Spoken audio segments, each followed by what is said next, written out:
Muito bem, pessoal, estamos gravando para mais um vídeo. E antes da gente começar, eu vou deixar aqui um QR Code para quem quiser ajudar o canal, poder fazê-lo através de uma ferramenta muito simples e fácil que o Lula recentemente está querendo taxar, que é o Pix. Na verdade, o Lula vai taxar o Pix de CNPJ. Até o presente momento, não sei se ele vai fazer isso com pessoa física também. Mas enfim, né, enquanto tivermos disponível essa ferramenta, eu vou deixar então o QR Code aqui para quem quiser ajudar o canal. Se você quiser ajudar comprando alguns materiais que eu tenho também disponível no Hotmart, pode fazê-lo, tá? Deixei os links aí disponível. É totalmente voluntário isso, beleza? E aqui, vocês estão vendo a foto do cidadão, né, que é o famoso assessor da Dilma. A gente vai falar dele hoje, mas mais especificamente de Mao Tse Tung. Essa figura aqui, pessoal, ó. Vamos ver se o computador me ajuda. Isso, computador, vamos lá. Essa figura aqui, a gente vai tratar de Mao Tse Tung com alguma bibliografia, principalmente de um autor que pouca gente conhece aqui no Brasil, que é esse aqui, ó. Vai travar um pouquinho, tá? Por conta do computador, quando eu começo a gravar, ele trava um pouco. Mas enfim, que é o Jean ou Jean Pascalini, é francês, então Jean Pascalini, que é filho de francês e de uma mãe chinesa. E ele foi vítima eu ia falar stalinismo, ó. Ele foi vítima de Mao Tse Tung, da Revolução Comunista na China. Igualmente aconteceu com ele o que aconteceu com Alexander Solzhenitsyn. Vocês já conhecem, por certo, o Solzhenitsyn. Eu até deixei aqui o livro O Arquipélago Gulag, que é muito famoso, muita gente fala desse livro, e realmente é um dos livros mais recomendáveis para se entender o que de fato foi aqueles campos de trabalho de Stalin, que chega ali a meio que concorrer, né, com os devastadores campos de concentração nazista. Claro que em termos de número de morte, a gente sabe, o comunismo matou muito mais. Agora, se a gente desse tempo para o nazismo matar mais pessoas, talvez o nazismo fosse o recordista, né? Já que o nazismo acabou muito antes. Aliás, o nazismo, apesar de você ter algumas células nazistas aqui, acolá, pululando de um lado para o outro, ou pessoas que queiram fazer um partido nazista, organizacionalmente, o nazismo é como um cachorro morto. Então, muita gente fala mal do nazismo basicamente porque ele morreu. Agora, se você vê o comunismo, por que as pessoas não falam mal do comunismo? Se o comunismo tem mais de 100 milhões de mortes nas costas, né? Tem quem duvide desse número, mas eu faço a minha contestação e o meu contraponto sempre partindo de quem estudou o assunto. E eu já fiz aqui muitos vídeos falando sobre esse tema, já citei o livro negro do comunismo que eu vou inclusive usar aqui para falar desse assunto, tá? Aqui é o livro inclusive do Jean Pascalini, que é esse aqui, ó. Prisoner of Mao. Tá? Esse livro, Prisioneiro de Mao, conta a história dele no campo de trabalho chinês, certo? E a gente vai tratar desse assunto. Muito parecido com esse aqui, do Arquipélago Gulag. Eu só tô colocando assim em termos comparativos, porque os dois sistemas foram sistemas. Se você quiser chamar de genocida, chame. Se você quiser chamar... Porque, vamos lá, né? A União Soviética matou muito mais russos do que qualquer outra coisa. Se você quiser chamar de classicídio, porque era uma luta de classes, eles estavam embarcados na ideia do Karl Marx da luta de classes, então o que a luta de classes do Karl Marx gerou? Mortes de uma classe, que era a classe burguesa, digamos assim, né? E literalmente os donos de terra, dada a coletivização da agricultura, muitos deles resistiram. Você tem os kulaks lá na União Soviética, com o K, que foram, muitos deles, para os gulags, com G, certo? Bom, e aqui na China a mesma coisa aconteceu. E a gente vai tratar um pouco dessa história. E por que eu tenho alguns vídeos aqui sobre o Jabor? Porque ele é um defensor de Mao Tse Tung. Esse vídeo, por exemplo, qual o legado de Mao Tse Tung, deflagra bem isso. Vamos ver um pouquinho do que ele tem a dizer. Eu coloquei a velocidade 2,60 para assistir esse vídeo, porque eu não tenho muito estômago, mas eu vou ter que diminuir agora. Porque, enfim, né?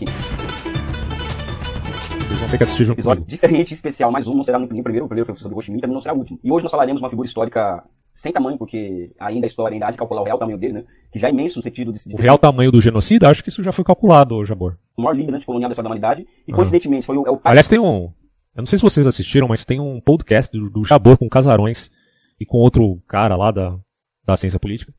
E meu amigo, que podcast bizarro, velho. Que podcast bizarro. Porque você imagina, o Casarões é um crítico, ele até discordou várias vezes, claro, do Jabor, porque é impossível não discordar do Jabor, né, quando se fala aí de questões geopolíticas.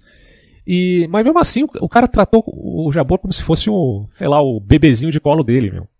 Aquele podcast foi horroroso, velho, na moral, mano, na moral. Me decepcionou bastante, né, a postura não do Jabor, porque eu já sei o que esperar do Jabor, Mas me decepcionou muito a postura do Casarões, cara.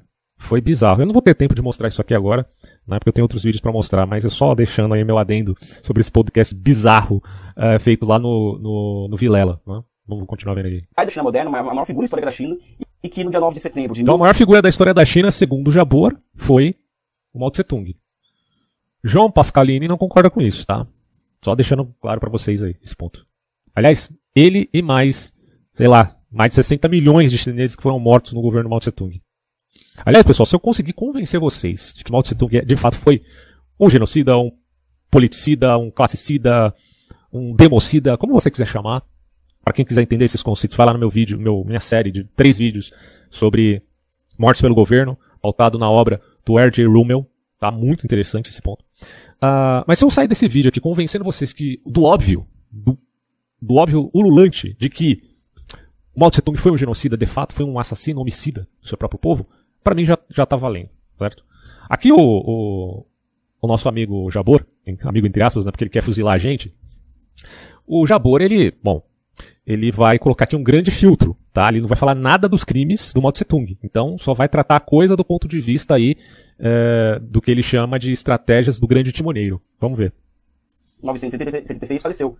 Estamos falando do grande timoneiro Mao Tse Tung. Vamos lá? Uma pergunta interessante que eu vou fazer, e que eu me fiz há muito tempo, e ao conseguir respondê-la, eu consigo dar um salto de qualidade na minha agenda de pesquisa. Como que o marxismo, ou seja, o Manifesto Comunista, ele é traduzido para o mandarim em 1919 e em 1921, ou seja, um ano antes da fundação do nosso Partido Comunista do Brasil, 1922. É fundado o Partido Comunista da China. Nosso não, seu. Eu não tenho nada a ver com isso, hein? Após 28 anos somente, né, em comparação aos outros partidos comunistas do mundo, que a maior parte deles nunca chegaram próximos do poder político, eles alcançam o poder político 28 anos depois da fundação. A resposta a essa pergunta vai passar necessariamente por uma biografia política e intelectual do Mao Tse Tung. Então, Mao Tse Tung ele nasce em 1893, okay. Né, ele vive, no interior da China, camponês médio, né? Já vai dar uma base histórica pra gente aqui, já vai ajudar, vamos lá. Está bem pobre, camponês médio, tem acesso a estudos, né, ele vai pra escola, sai de casa aos 13 anos, após um convívio com o pai, né, ele relata isso nas suas memórias, né, que aliás é um livro fantástico sobre que aborda Mao Tse Tung, que lindo. Da China, ele que lindo, a história do Mao Tse Tung. Na década de 30 sobre a China, o primeiro americano que acessa Mao Tse Tung, enfim, vai aparecer a capa do livro aí, a referência, vocês vão comprar e vão gostar. Mao Tse Tung entra com o pai, sai de casa, via lavrador. Ele tá traumatizado com o pai, pessoal. Coitadinho do Mao Tse Tung, né? Foi traumatizado pelo pai e aí teve que matar mais de 70 milhões de pessoas. Depois vai pra capital da província que ele nasceu, vai estudar, isso tudo com 13, 14 anos de idade. Em 1919 ele chega em Pequim, né? E entre outros trabalhos que arruma na cidade, ele vai trabalhar de bibliotecário na Universidade de Pequim, onde conhece os dois pais do marxismo chinês, Shen Duxiu e Li Tashao, ou seja, ele conhece essas duas figuras na Universidade de Pequim, ele vira bibliotecário dessa universidade, ele se junta ao movimento do 4 de maio, que é um movimento estudantil que explode na China após o fim da Primeira Guerra Mundial, como resposta... É engraçado, né, que falam que a revolução, o Marx falava que a revolução seria feita pelo proletariado, que é aumentando enquanto a burguesia é diminuindo porque tem os meios de produção nas centralizadas. Mas no fundo, a gente viu na história, pelo menos desde a década de 60, do século XX, que boa parte dos revolucionários são na verdade da classe estudantil, né? Ou seja, são os laranjas, os idiotas úteis que são convencidos por intelectuais, na linguagem inclusive de Antônio Gramsci, os intelectuais infiltrados ali, né, que trazem à tona aquela doutrinação para uma mudança efetiva no mundo, ou vendo um problema grave de estrutura do próprio sistema, é o que o Marx chamava de grande estrutura. Tá? Evidentemente que o marxismo de Karl Marx é um, o Marx e Engels, e o marxismo de Antônio Gramsci é outro, o marxismo, entenda-se, stalinismo, talvez seja um termo melhor, para Stalin é outra coisa, o maoísmo em Mao Tse Tung também é uma outra coisa, então todos eles são evidentemente vinculados ali, né, às prescrições do marxismo propriamente dito, pautando-se na luta de classes.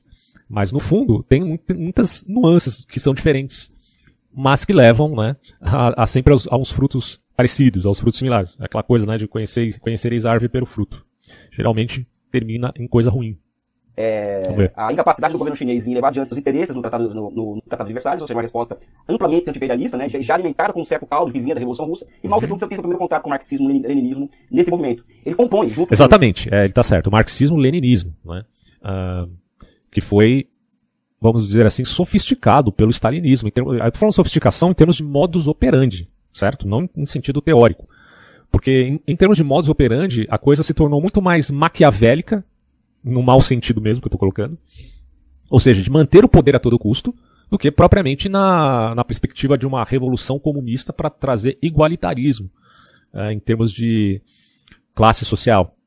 Na verdade, se tornou o ditador do proletariado se tornou uma outra classe superior e que mandava e desmandava a torta e a direita, tanto na China quanto na União Soviética. É uma coisa óbvia, né? Todo mundo já sabe disso. Shen Xiu Li Tashao, o núcleo que funda o Partido Comunista da China em 1921. Se formos observar a história do Partido Comunista entre 1921 e 1928, até 35, vamos entender um pouquinho, eles transpõem basicamente o modelo soviético de revolução, de uma revolução proletária, ou seja, isso, o modelo soviético impunha isso, essa receita de bolo para os países. Na China tentou-se uma rebelião dessa em 1928. A receita de bolo que explode no final, hein? 28 foi afogado de sangue, foi a rebelião de Xangai, em 28, né? Inclusive o Kuomintang, ele começa a caçar comunistas. Realmente, o partido Kuomintang, pra quem não sabe, não foi flor que se cheire, não, tá? Então não adianta a gente também querer achar que o Partido Comunista cometeu muitos crimes e antes dele era tudo flores. Não era, né?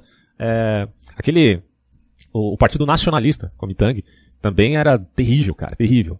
A figura de Chiang Kai-shek não é uma coisa assim tão melhor, né, do que foi Mao Tse-tung, mas ao meu ver, né, tratando aqui do aspecto quantitativo, inclusive, Mao Tse-tung foi pior do que o Chiang Kai-shek, mas enfim, vamos ver. E o nível era tão bárbaro que a cabeça de comunista era cortada e as cabeças rolavam nas ruas de Xangai, ou seja, uma perseguição muito terrível a partir de 28. Isso de fato acontece, né, comunistas também foram vítimas de governos militares nacionalistas que eram anticomunistas. Tá? Perseguições, mortes, aconteceu mesmo. Né? Não precisamos fugir deste dado, que é verdadeiro. Porém, aqui estamos falando de um cara que tem um grande filtro, tá? Ele não pode falar dos crimes de Mao Tse-tung, lembrem bem disso. Mas eu, como não tenho um rabo preso como esse cara aqui tem, então vou poder deflagrar tudo pra vocês aí ao final. Vamos continuar vendo. E essa derrota de 28 leva Mao Tse-tung, por exemplo, a formar opinião contra o chamado mainstream do pensamento do movimento comunista internacional. Ele começou a colocar em questão essa questão dos modelos prontos. E é aí que vem a questão do acerto da política e universal particular. Né? Ou seja, o comunismo do Mao Tse-tung foi todo particular. Né? O Mao Tse-tung ele passou a encarnar essa possibilidade. Ora, o que seria universal particular? Eu acredito que seja a capacidade de apreensão, em dado momento histórico, de como que irregularidades historicamente colocadas, construídas, e que se manifestam na cultura, na política, nos hábitos, né? Como que essas irregularidades historicamente construídas, baseadas em relações sociais de produção de troca, também construídas e produzidas ao longo do tempo, elas se manifestam em determinado momento histórico. Okay. Então, Mao Tse-tung percebe que, historicamente, as revoltas na China são camponesas, ou seja, a China ela tem uma característica de que de tempos em tempos as dinastias chinesas elas foram se tornadas ineptas e corruptas para a entrega de obras públicas contra as grandes enchentes. As rebeliões camponesas, Olha o que ele falou, né? As dinastias chinesas no passado foram ineptas, se tornaram ineptas e corruptas. Não foi exatamente isto que aconteceu com Mao Tse-tung? Se tornou um governo inepto e corrupto. Elas eclodiam de tempo de tempos, né? E os camponeses, eles tiravam dinastias e colocavam em outro lugar. Ou seja, na China o poder emana do céu enquanto que o poder também... Confucionismo, o poder emana dos céus. E revogava para o povo. Essa é uma herança que eu chamaria taoísta e que Mao Tse-tung percebe... Detalhe importante, né? Existe uma tradição taoísta muito forte e uma tradição confucionista muito forte, tá? O taoísmo fala muito, principalmente o Tao Te Ching, fala muito do ponto de vista individual, enquanto o confucionismo do ponto de vista social. Tá? Essas duas balanças estão pesando ali na tradição chinesa muito forte e vai, claro, influenciar de algum modo o Partido Comunista, o PCC. Mas na Revolução Cultural, que vai prevalecer mesmo são as inversões de valores, né? Ali na China. Claramente, ou seja, o papel do camponês pobre para fazer a revolução.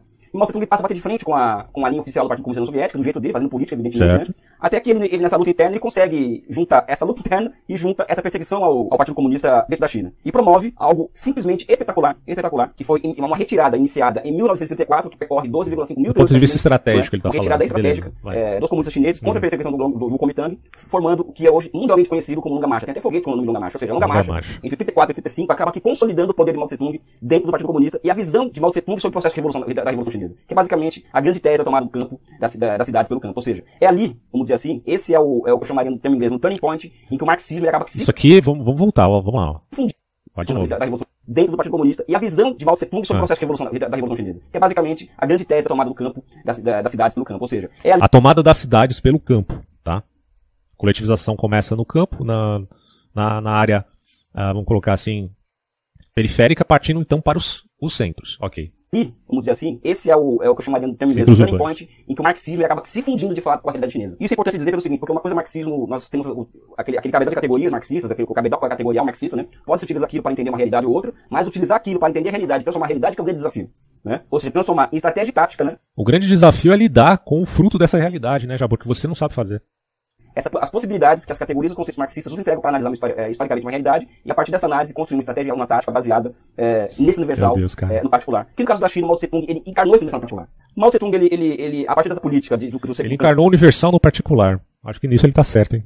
E por isso mesmo que o resultado foi catastrófico. Das cidades pelo campo. Ele empreende uma guerra popular na China como um grande intelectual que ele era, ele escreve muito sobre dialética, ou seja, ele aprende muito daquela dialética russa chinesa para elaborar uma própria visão da Ele foi influenciado muito pelo stalinismo, né? Inclusive no processo de crítica e autocrítica, que a gente vai ver daqui a pouco. Dialética. Tem o famoso livro dele que é espetacular, chamado Sobre a Prática e Sobre a Contradição, que ele ali elabora toda uma cadeia de conceitos que se transformam em prática. Sem falar no livro, a partir dessa visão que ele tem, de contradição principal, o aspecto principal da contradição principal, de hierarquia de contradições, ele consegue entregar uma estratégia, uma tática muito lúcida para enfrentar um inimigo poderoso que invadiu a China em 38. Né? Em 38 a China invadida pelo Japão e Mao Tse-tung ele propõe uma aliança com o seu principal inimigo, que é o Kuomintang, para enfrentar o Japão. Só que o Chiang Kai-shek ele aceita oficialmente essa aliança, só que o Chiang Kai-shek ele combate mais os comunistas que os japoneses. Enquanto que os comunistas, aos olhos do povo, foram vistos como uma verdadeira... O Chiang Kai-shek acabou herdando assim, né, entre aspas, acabou dominando Taiwan depois. Força de Libertação Nacional. Historicamente, né, você tem uma rixa terrível entre o partido Kuomintang e o PCC. Não é à toa que, assim, do ponto de vista ideológico, vamos colocar, essa briga tradicional ali gerou uma rixa, um ressentimento profundo na China atual, que ainda é governada pelo PCC e que quer tomar Taiwan de qualquer jeito. Isso é interessante. Né? Então, Mao Tse-tung, evidentemente, propor uma aliança dela gerou muitas controvérsias no país, ou seja, imagina, hoje você faz uma aliança política no Brasil com os setores ao centro. Já existe um quebra-pau no nosso campo político, você imagina na China quando se propõe uma aliança com um inimigo com as características de violência brutais de Chiang Kai-shek. Mao Tse-tung tem uma resposta que é espetacular, né? Meu amigo, o cara vem me falar das violências brutais de Chiang Kai-shek e não fala nada dos crimes de Mao Tse-tung. Você tá de palhaçada, bicho. Quer dizer, vocês percebem que a justiça desse maluco é totalmente seletiva? É totalmente seletiva. Vai falar do mal de um e se esquiva completamente do mal do outro, que ainda é pior, pelo menos em termos quantitativos. A luta de classe fica em segundo plano, até porque a luta anti-imperialista está suprema da luta de classe. A partir disso, ou seja, dessa capacidade de aprender a universidade particular... Na luta de classes, né, a gente vai ver daqui a pouco que o Jabor ele é totalmente a favor de fuzilar os inimigos políticos. Né? Mas o governo é socialista, então se você for contra o socialismo comunista, então você está sendo contra o poder do Estado e logo você pode sim sofrer pena de morte. Pena de morte para ele aqui é o fuzilamento, no caso. Né? Cada momento histórico do processo revolucionário, Mao Tse-tung vai conseguindo elaborar estratégias... Olha só o raciocínio do comunista.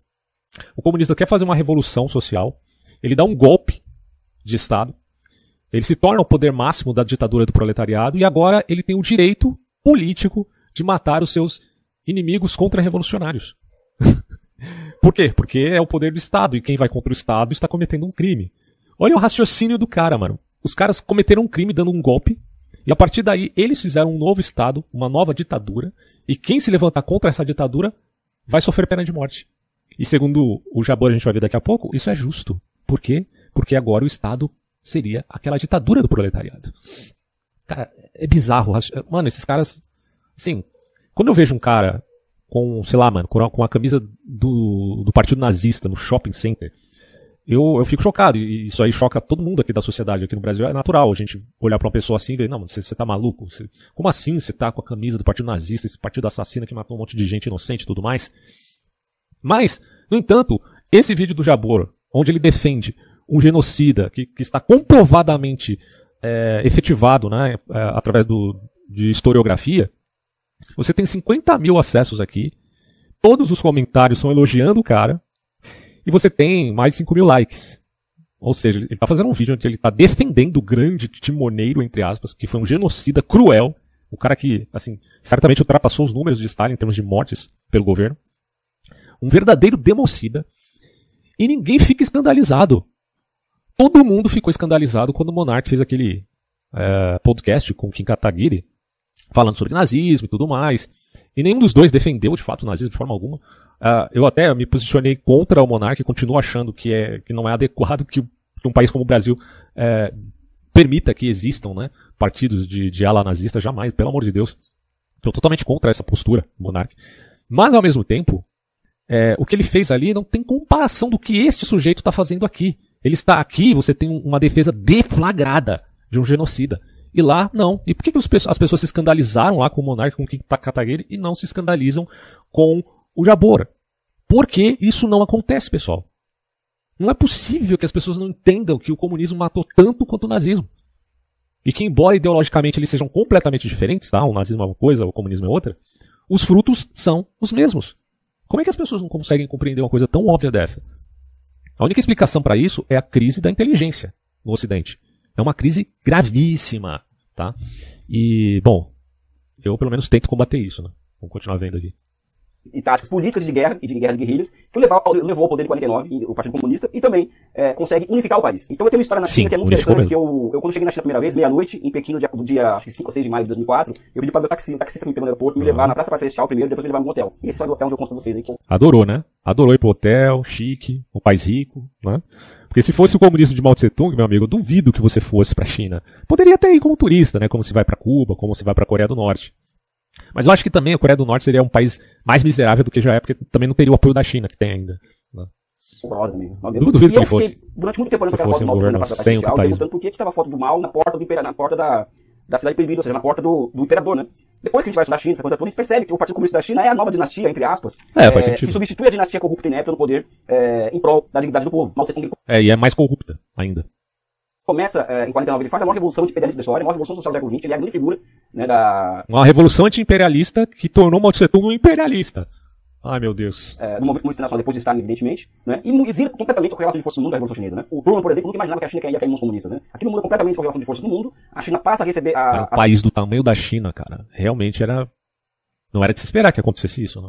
Um processo de industrialização como o auxílio soviético, né? Em 51 ela entra em uma guerra fratricida na Coreia, com os voluntários do povo chinês, ela ganha aquela guerra, ou seja, ela recupera o território perdido pelo exército popular coreano, e até 56 as relações China e União Soviética eram muito boas. A União Soviética ela entregava uma ajuda técnica muito grande. A leitura do relatório contra Stalin levou-se ao início da cisão sino-soviética. E eu acho que é nesse contexto da cisão sino-soviética, ou seja, no contexto em que os chineses colocam em questão o relatório do Khrushchev, ou seja, de que o Stalin era um criminoso, as coisas todas que falam de Stalin, né? O Mao Tse Tung... Não, que falam não. Que provam, que comprovam, historiograficamente falando.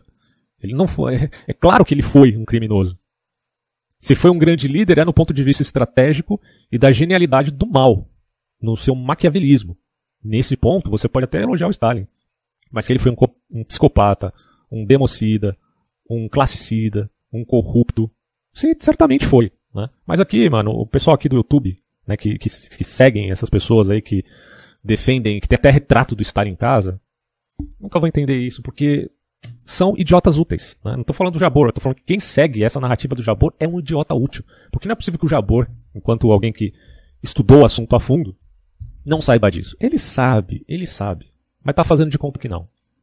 Os chineses colocam aquilo em questão, né, e aí começa uma cisão no movimento comunista, em que os chineses, ao buscar também independência em relação à União Soviética, né, coisa que eles nunca aceitaram, né, eles lutaram por sua independência, inclusive em relação à União Soviética durante a Guerra Revolucionária, existe um rompimento entre China e União Soviética, esse rompimento levou um prejuízo incalculável. A gente vai ver isso daqui a pouco. Tiraram toda a ajuda técnica que eles entregavam ao país. No final do dia, os chineses se viram sem condições mínimas de tocar sua indústria, sua agricultura, porque o apoio soviético era muito substancial. É nesse contexto de isolamento internacional, em que, por exemplo, a China tinha dois grandes inimigos, que se abriu aos Estados Unidos e a União Soviética, que se deve observar também os erros de Mao Tse-tung a partir de 56. Porque a partir de 56 até 76, você tem Então os erros, gente, foi só a partir de 56, segundo o que ele está falando. Isso lá na frente. Depois começa a Revolução Cultural, observa-se uma busca, um tanto quanto que deslocada e taoísta, no sentido da busca de uma solução, de mudança de relações de produção, sem as devidas soluções industriais, ou seja, um voluntarismo muito grande na economia, que deve observar os erros de Mao Tse-tung nesse período. Ou seja, foram grandes erros, né? Evidente que Mao Tse-tung morre em 76, junto com ele morre a Revolução Cultural. Bom, pelo menos ele admite que o Mao Tse-tung cometeu muitos erros. Pelo menos isso, né? Mas não admitiu ainda que ele foi um assassino. A Revolução Cultural, só que Mao Tse-tung deixa uma obra, né, imediata, que foi a possibilidade de reatamento das relações diplomáticas com os Estados Unidos, ou seja, uma sacada genial política dele, ele se aproxima dos Estados Unidos, o Nixon visita a China. Agora virou gênio de novo, né? De fato, o Nixon visitou a China, a gente vai ver daqui a pouco também. A China quebra o seu isolamento internacional, é admitida a ONU em 71, né, e cria-se condições para que a reforma de abertura empreendida por Deng Xiaoping em 78 seja realizada com grande sucesso. Ou seja, Mao Tse-tung, em certa medida, inaugura esse processo de reforma de abertura com o reatamento dos diálogos com os Estados Unidos, que em 78 se transformam em relações diplomáticas plenas, 78 ou 79. É evidente que... Os Estados Unidos investiu muito para que a China se tornasse um país capitalista, tá? Acreditando que isso faria com que a China, uma vez capitalista, se tornasse um país democrático. Pelo menos a apreensão de alguns americanos era essa, né? Que, bom, se a China deixa de ser comunista e passa a ser capitalista, logo em seguida o próximo passo será ser uma democracia liberal.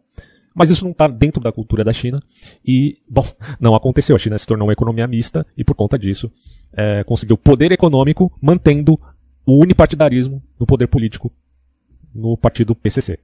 Basicamente foi isso que aconteceu e está acontecendo até agora. Os comunistas chineses fazem... Os Estados Unidos ensinou o PCC a enriquecer.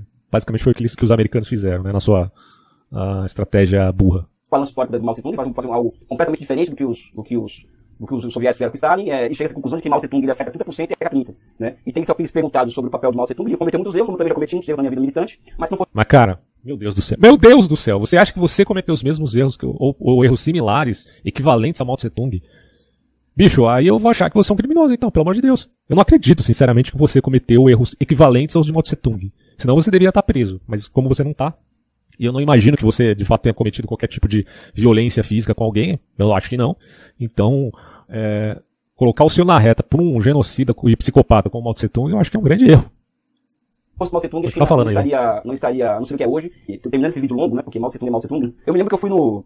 Mao Tse Tung é Mao Tse Tung, é um genocida, e daí? No mausoléu do Mao Tse Tung, tem um mausoléu na Praça Celestial, e perguntava para as pessoas, assim, porque elas estavam lá, né, porque tem fila de camponeses aqui no interior da China para ver o Mao, né, e uma delas me disse que o...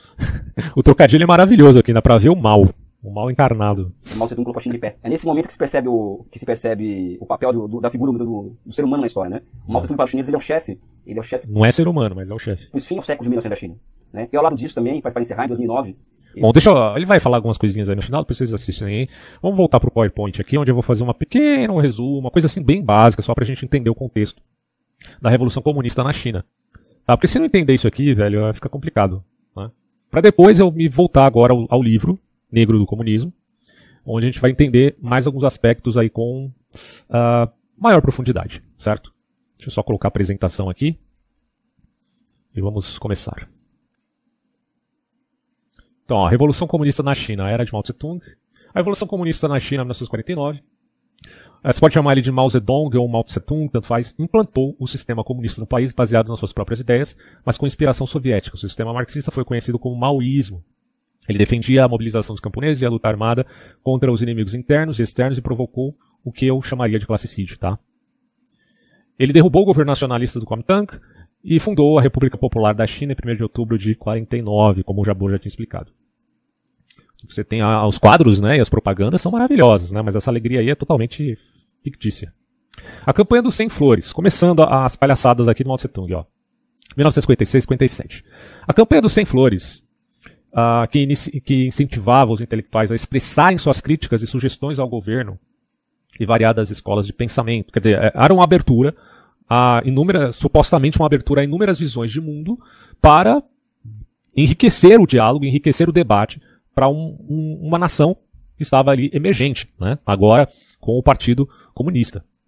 A ideia inicialmente, a gente pode pensar, pô, até boa, né? Ele está se abrindo a ter um diálogo com outras visões de mundo. Só que, quando as críticas se tornaram muito duras e abrangentes, o Mao Zedong reprimiu os dissidentes, acusando-os de serem contra-revolucionários. No fundo, o sistema de crítica e autocrítica, que a gente vai ver daqui a pouco o que significa realmente, servia apenas para convencer os cidadãos de bem de que eles eram maus, num processo típico de lavagem cerebral. Tá? É muito parecido com o confessionário católico, só que, claro, deturpado à luz de uma religião política. Para alguns, a campanha do desbrochar de 100 flores foi uma estratégia do Partido Comunista Chinês para identificar elementos antirrevolucionários e expurgá-los. Entenda-se aqui expurgar como basicamente perseguir e matar os opositores, antes que pudesse prejudicar a construção do comunismo. Então, alguns críticos vão dizer exatamente que o Partido Comunista estava fazendo isso do ponto de vista estratégico. E eu não duvido, sinceramente. O grande salto para frente, que na verdade se a gente for ver esse salto adiante é na verdade um salto para trás, porque o comunista sempre inverte os valores, né? Então se ele diz que é salto para frente, isso que é salto adiante, você entenda aí que é um pulo para trás, tá? É um retrocesso. Bom, em 1958, Mao Zedong lançou o grande salto para frente, ou adiante, né, algumas terminologias. Um plano de desenvolvimento econômico e social que visava acelerar a industrialização e a coletivização da agricultura. O plano foi um fracasso, pois causou uma grande fome que matou cerca de... Aqui os números que eu peguei eram 30 milhões, a gente sabe que foi muita gente mais que morreu. Porém, antes de ser concluído, gerou uma perseguição implacável sobre aqueles que eram contra a coletivização. Similar ao que aconteceu na União Soviética, com os kulaks, também aconteceu na China. Olha só, o salto adiante. Caindo no abismo.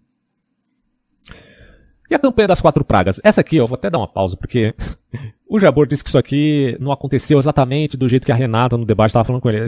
Pra quem não sabe, teve um debate entre a Renata, não esqueci o sobrenome dela, e o Jabor, lá no Vilela. Tá? E a Renata falou do caso dos pardais. Né? E o que foi isso aqui? Ó? A campanha dos 4 pragas, que visava eliminar ratos, moscas, mosquitos e pardais, deixando destacados os pardais aqui, por conta da fala do Jabor, a gente vai ver daqui a pouco, por serem considerados vetores de doenças, esses animais. A campanha causou um desequilíbrio ecológico, principalmente porque os pardais se alimentavam de insetos que atacavam as plantações. Com a redução dos pardais, houve uma explosão de pragas agrícolas que agravaram a fome. Então, assim, você tem até... Olha só, você tem até o cartaz aqui, ó, da época da China comunista. Mais do que isso, você tem até a foto do molequinho com um monte de pardal morto. E olha só o que o Jabor vai dizer. Eu peguei aqui já separado para mostrar para vocês. Vamos lá. Não sei quantos livros você já leu sobre essa questão da fome. Eu já li uns 4 livros sobre a fome. Ele já leu uns 4 livros sobre a questão da fome de Mao Tse Tung, né? Porque tem gente que passa o pano. De fome de Mao Tse Tung e uns 15 papers acadêmicos sobre isso. Então, 15 papers acadêmicos. Os números variam de 12 milhões de mortos a 80 milhões. Isso é verdade, tem essa variação discrepante aqui. Tá? Por quê? Porque a China não libera com facilidade esses números. Tá? Lembremos que o partido da China ainda é o mesmo, PCC. Tá? Aqui eu não estou fazendo aqui, também não faço aqui juízo de valor. Tá? Mas vamos lá. Eu faço. Primeiro que ele faz sim, né, juízo de valor. Porque se ele está passando pro Mao Tse Tung, passando pano pro Mao Tse Tung, é porque é óbvio, ele está fazendo juízo de valor. Né? Só que ele está ocultando isso. Para dar um verniz aí de intelectualidade isenta. Aconteceram pseudo-cientista. Bom, ele disse que é um cientista, né, político. Várias coisas durante os anos 56 e 62. Tá? Não existe verdade fora da totalidade. Né? Existiram erros aqui, erros de política econômica do Mao Tse Tung. Sim. Graves, ok. Beleza. Né? Existiu uma grande seca, que igual está acontecendo hoje na China. Uma grande seca. Ou seja, uma combinação de fatores, inclusive o isolamento em relação à União Soviética, que levou o Mao Tse Tung a reverter completamente suas políticas após 52. Ou seja, houve problemas, houve erros. Tá? Não foi uma fome e não... Quer dizer, ele está colocando a coisa como se tudo fosse uma espécie de golpe do destino, né? Na roda da fortuna, o Mao Tse Tung foi infeliz, ele escolheu mal algumas políticas econômicas e acabou causando a fome, mas ele não tinha intenção nenhuma de fazer isso, ele não tinha má fé em relação ao povo. Nada pode estar mais longe da realidade do que isso. Ele não só tinha má fé em relação ao povo, claro, ele queria que o governo dele desse certo, mas, cara, não havia índole no Mao Tse Tung em vista de defender a sua população ou de efetivamente ajudá-los. Muito pelo contrário, qualquer um que fosse suspeito de ser contra-revolucionário era literalmente morto por ele. Então, desculpa, né? Essa tentativa de dizer que o Mao Tse Tung cometeu erros, mas que ele era bom intencionado, é completamente falaciosa. Foi uma fome provocada pela loucura de um homem. Porque tem isso, quando a gente está atendendo... Foi exatamente o que aconteceu, foi uma fome provocada pela loucura de um homem, sim. Foi exatamente o que aconteceu, ele tá negando. Muitas vezes, quando tira a ciência da conversa, você quer na utopia. Posso só fazer um adendo? Tira a ciência da conversa. Tá vendo que ele quer passar esse verniz de academicista? Quer dizer, o verniz de academicista para ocultar a deflagrada defesa a um genocida, como Mao Tse Tung. Se fosse com Hitler, todo mundo se escandalizaria. Mas veja, Mao Tse Tung matou mais do que Hitler. Curioso isso, né? Já que você está falando de ciência, o Mao Tse Tung, você falou que não era loucura de um homem. O Mao Tse Tung dizia que os pardais eram uma coisa, eles tinham uma super... E dizia mesmo, né? A gente acabou de mostrar para vocês os cartazes aqui. Com os pardais, mandou matar os pardais. Mandou mesmo. E houve uma infestação de gafanhotos nas produções porque ele não Foi exatamente o que aconteceu. E olha o que o Jaburo vai falar, cara. Dos pardais. E ele falou, você gosta de falar de ciência? Ele falou o seguinte, então agora, a partir de agora, a gente vai ser muito melhor que todo o resto do mundo, a gente vai dar o grande passo adiante, a gente vai fazer uma evolução de tecnologia de 15 anos em poucos, em 5 anos, né, 50 anos em 5, e a gente vai começar a plantar sementes juntas. Então, em vez de plantar uma semente como se faz, né, uma semente a cada tanto espaço, ele teria que plantar 2 ou 3 sementes juntas, não deu certo, acabou com o solo, tudo da coisa da cabeça dele, porque ele achava que ele tinha alguma que ele era mais inteligente. E aí ele começou a colocar pessoas que não tinham sido treinadas, que não tinham... Aí quando você vai ver os comentários desse vídeo, um monte de pessoas dizendo que a Renata estava maluca da cabeça de falar de pardais. Que história é essa de pardais? Quer dizer, uma busca simples no Google já tiraria a sua dúvida sobre este fato histórico. Ai, cara, mas aqui as pessoas analisaram a performance do debate e não o fato mesmo, né, que estava sendo declarado. Que não tinham conhecimento sobre aquilo para comandar as plantações, para comandar as comunas, e isso também deu tudo errado, porque tem até eu não lembro agora o nome do cara, mas tem até um livro sobre ele, que era como se fosse o mago das plantações, e ele começou a falar um monte de coisas que ele dizia que ia fazer, ele falava que ele era como se fosse um mágico, que ia conseguir resolver esses problemas todos por meio dessas superstições. Então ele não era um homem da ciência, pelo contrário. Primeiro, só uma coisinha só, primeira coisa. Primeiro que a história é mais uma madeira de piroca, né? Coisa dos pardais e dos... Isso não aconteceu? Isso é uma piada. Isso aí chega a ser... Isso é uma piada. Isso é uma piada. Mas olha aqui, ó. Vamos lá. Voltando. Isso aqui é uma piada pra você, ô Jabor? Isso aqui, essa foto tirada da época é uma piada? O cartaz da China comunista, da propaganda na época de Mao Tse Tung, a respeito da matança das 4 pragas, é uma piada pra você? É uma mamadeira de piroca pra você isso aqui? Eu repito, né? Existiu uma campanha chamada das 4 pragas na China comunista, que visava eliminar esses animais, ratos, moscas, mosquitos e pardais. Tá? Só que o problema da eliminação dos pardais é que gerou um desequilíbrio ecológico.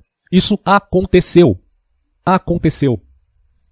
Agora, olha a performance do garoto. Foi bem, hein, na sua performance. Só se esquivou do fato Eu aconselho você a ler novamente seus 4 livros aí que você disse que leu sobre a fome na China. Talvez ajude você a relembrar esse fato que você está se negando isso aí chega a admitir. Enfim, agora, por outro lado... Admitir, chegar ao quê? Cara, Nada. Eu tô falando de ciência. Tô falando de ciência. Cara, e história, você não fala não? Acho que o Mao Tse Tung se transformou em uma figura altamente, que eu chamaria de subjetivista a partir da década de 50. Ou seja, que pariu, o subjetivismo eu que pariu. Vamos ver outra fala dele agora nesse vídeo aqui. Eu quero já chegar no material bruto. Deixa eu ver onde que tá isso aqui. Tava no programa do Morning Show e separaram um trecho. Ficou mais fácil pra mim, né? Ó. Ele disse. Você é um Estado revolucionário. Você é um Estado, é um Estado que está sob cerco. Se você começa a permitir com esse grau de subversão ao sistema, entendeu? Aquilo vai pro buraco. Então vamos matar a galera. Então mata os contra-revolucionários. Vocês vão ver o que aconteceu com esses contra-revolucionários daqui a pouco. Oi? Matar a galera. Não é matar a galera. Não é matar a galera, é só fuzilar, só isso. Aplicar a lei, maluco. Não é matar a galera, é aplicar a lei. Que lei? A lei do ditador do proletariado. Quem é o ditador do proletariado? O cara que deu um golpe de Estado. E por que ele deu um golpe de Estado? Porque ele cometeu um crime contra o Estado até então, né? Tudo bem, né? Entre o Kuomintang e o PCC, 2 estados terríveis, né? Um poder militar nacionalista, outro um partido comunista revolucionário. E prevaleceu o Partido Comunista Revolucionário, cometendo seus crimes, cometendo seus excessos, né? Da mesma forma que também existiam excessos no Kuomintang. Mas ainda assim, meu amigo, numericamente falando, o PCC foi muito pior. Se é aplicar a Pena lei. de morte? É pena de morte. É pena de morte. Mas você é a favor da pena de morte? Do socialismo, sim. Ok. Vocês imaginam se fosse o... Eu sempre tô dando o exemplo aí do Monark, ele é um saco de pancada, né, do pessoal aí. Tá sendo censurado pelo Xandão. Você imagina se fosse o Monark falando um troço desse aqui, bicho. Estaria preso já. Por que essa diferenciação? O Vilela ficou... tipo...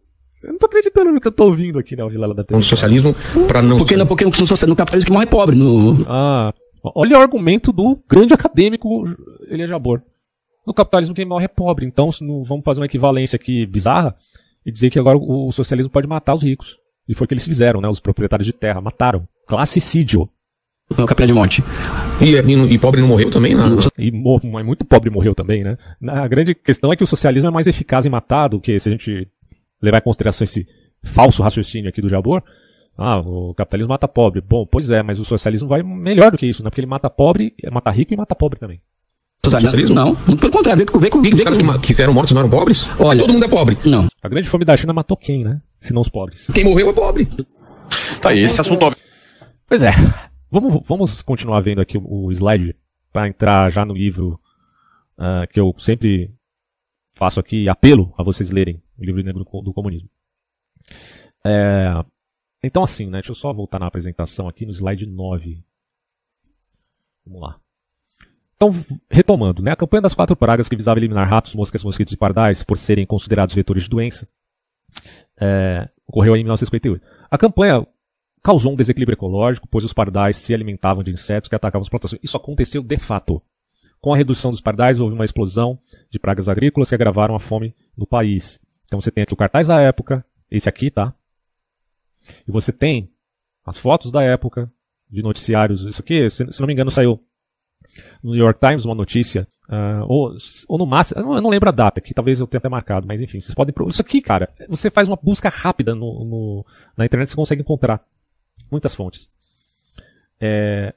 66 ocorre a Revolução Cultural. O Mao Zedong iniciou a Revolução Cultural que, depois da tragédia econômica, ele tinha que fazer alguma coisa, né, para continuar no poder. Então foi um movimento político e ideológico, principalmente ideológico, que pretendia eliminar as influências burguesas e reafirmar o poder no partido e no país. Ele tinha medo de uma insurreição. A Revolução Cultural provocou uma grande perseguição aos intelectuais. Então, quando a gente fala de crise de inteligência, quando eu falo isso, eu não estou brincando não.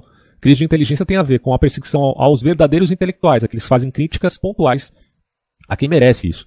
Então, também aos opositores, militantes, contra-revolucionários, e a alguns membros do Partido Comunista, que também foram perseguidos.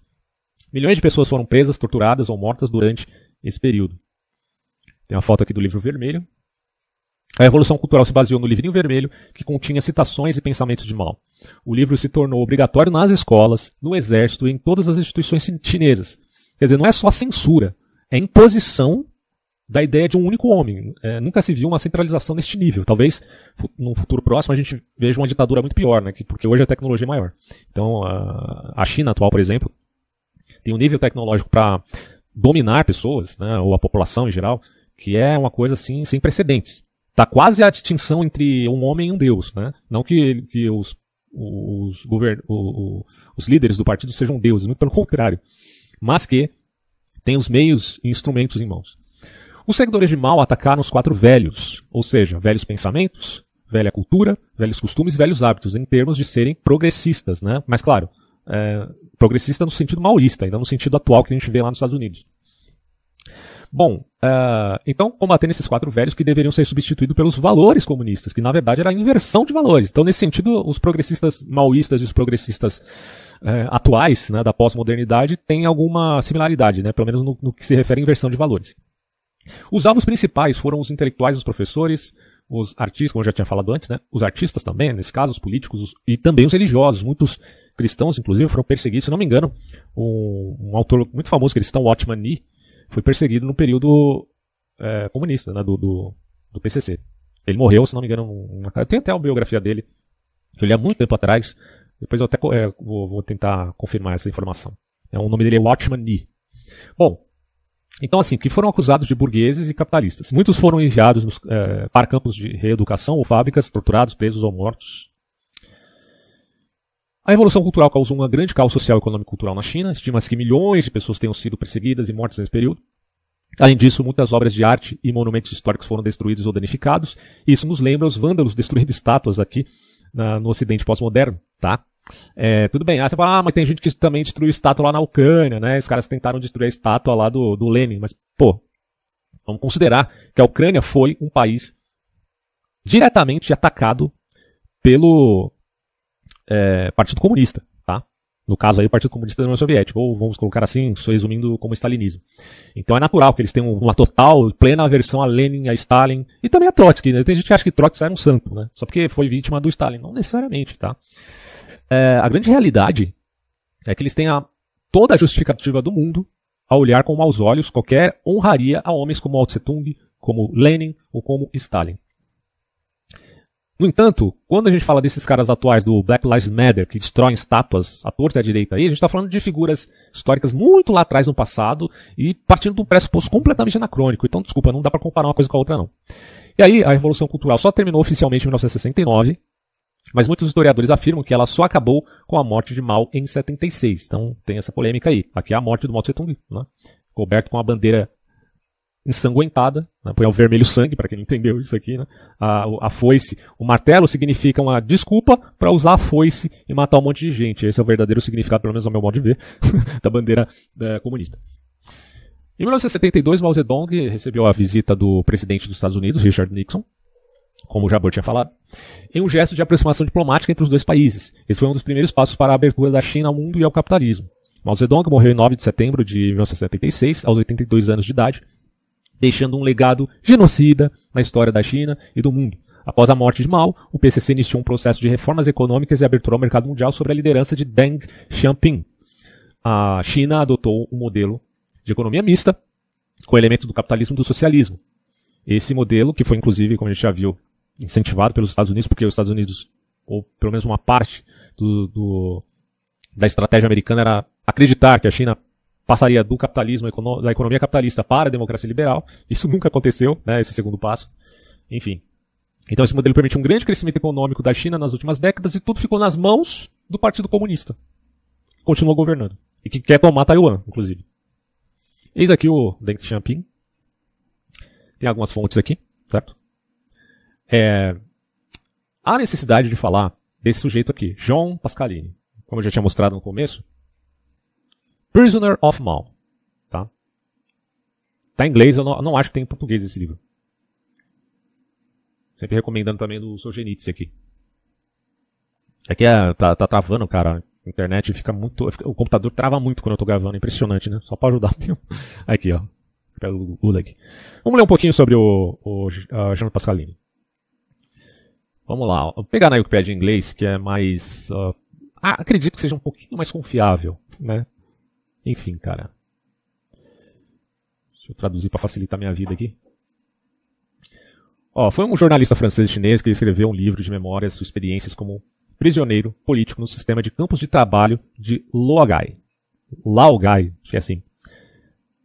Ele nasceu em Pequim e era filho de uma mãe chinesa e de um pai francês. Acho que eu falei errado no começo, né? Na verdade, bom, enfim, o pai era francês e a mãe era chinesa. Seu nome chinês é traduzido como Bao Ruang, com Bao representando a primeira sílaba de Pascaline e Huang sendo uma representação fonética.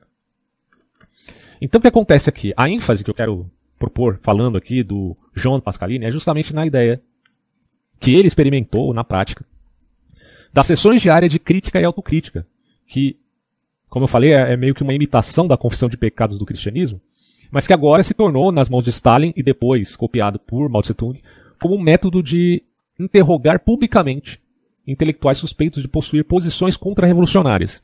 Porque compreenda que isso era uma verdadeira caça às bruxas. Qualquer pessoa que tinha ideias que pudessem levar a qualquer questionamento do governo, de então, nós estamos falando de um unipartidarismo, eles seriam perseguidos. Esse conceito de crítica e autocrítica foi primeiro estipulado pelo marxismo-leninista e depois aperfeiçoado pelo Stalin, como eu já disse. Essas sessões ou sistemas eram usadas nos campos de trabalho forçado da China de Mao, quanto da Rússia de Stalin, ou União Soviética, em vista de oprimir e reprimir, além de controlar os prisioneiros políticos, religiosos e qualquer um considerado contra-revolucionário. Isso implicava lavagem cerebral de um lado, doutrinação ideológica de outro, porque eles eram obrigados a confessar os seus erros e renunciar às suas crenças em sessões públicas de crítica e autocrítica sob o risco de punições severas.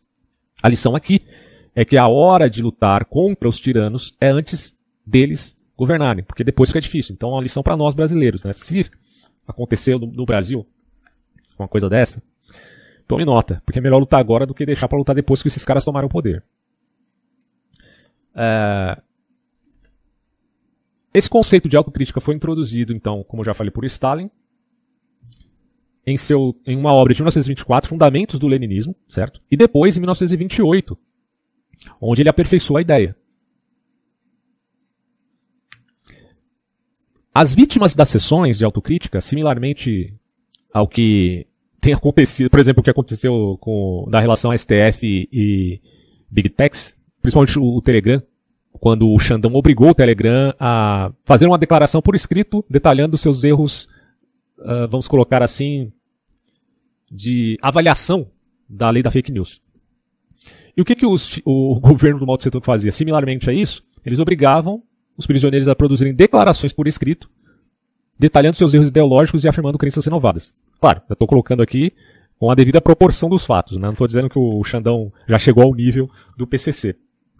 Mas, desculpa, você obrigar o Telegram, como aconteceu aí um tempo atrás, né? Um mês passado, acho, ou no começo desse mês, os caras fazerem isso, obrigar o Telegram a se corrigir e falar o exato oposto do que eles acreditam, desculpa, isso daí tá parecendo sessão de crítica e autocrítica da China comunista. Inicialmente, o processo de autocrítica tinha mais a ver com uma melhoria do partido que estava na vanguarda da classe operária. Só depois foi usado como coação e coerção aos contra-revolucionários. Crítica e autocrítica também são chamados de método Cheng-Fing. Então guardem isso, método Cheng-Fing. Eis as palavras de John Pascaline. Eu desafiaria qualquer homem chinês, ou não, a resistir a eles. O objetivo deles não é tanto fazer você inventar crimes inexistentes, pelo menos à época, mas fazer você aceitar a sua vida comum como você a levava, como podre e pecaminosa e digna de punição. E aí eu pergunto para vocês, não é exatamente o que está acontecendo aqui hoje, no Ocidente? Algumas ideologias tentam dizer a você que a vida que você leva, uma vida comum, pacata, ela é podre e pecaminosa porque você é um sujeito branco, heteronormativo, etc, etc, etc, trabalha, então se você trabalha tem uma empresa, você pode ser um pequeno burguês. E querem imputar a você crimes de leis que ainda nem existem, mas todas baseadas no critério da revolução que ainda não aconteceu, pelo menos no Brasil ainda não, na China já tinha acontecido. Então, a estratégia é sempre a mesma, tornar você um grande pecador por ser quem você é, né? Basicamente é isso que acontece nesse tipo de estrutura, e é o que acontecia nas sessões de crítica e autocrítica. Tem até a fala dele aqui, ó, aquilo que eu acabei de ler, né? Qualquer homem chinês se resistir a eles. O objetivo é inventar crimes inexistentes. E fazer você acreditar nisso. E a ideia do governo do PCC era tão perversa Porque a intenção é dominar a mente, não é só dominar. É igual o 1984 do George Orwell. A questão não é só você dominar, não é você só coibir os contra-revolucionários. É você convertê-los pela força da dissonância cognitiva, pela força da lavagem cerebral. Você tem que convencer os contra-revolucionários. Torná-los apáticos ao ponto deles terem que aceitar que são criminosos mesmo não sendo na realidade. Bicho, é muito perverso.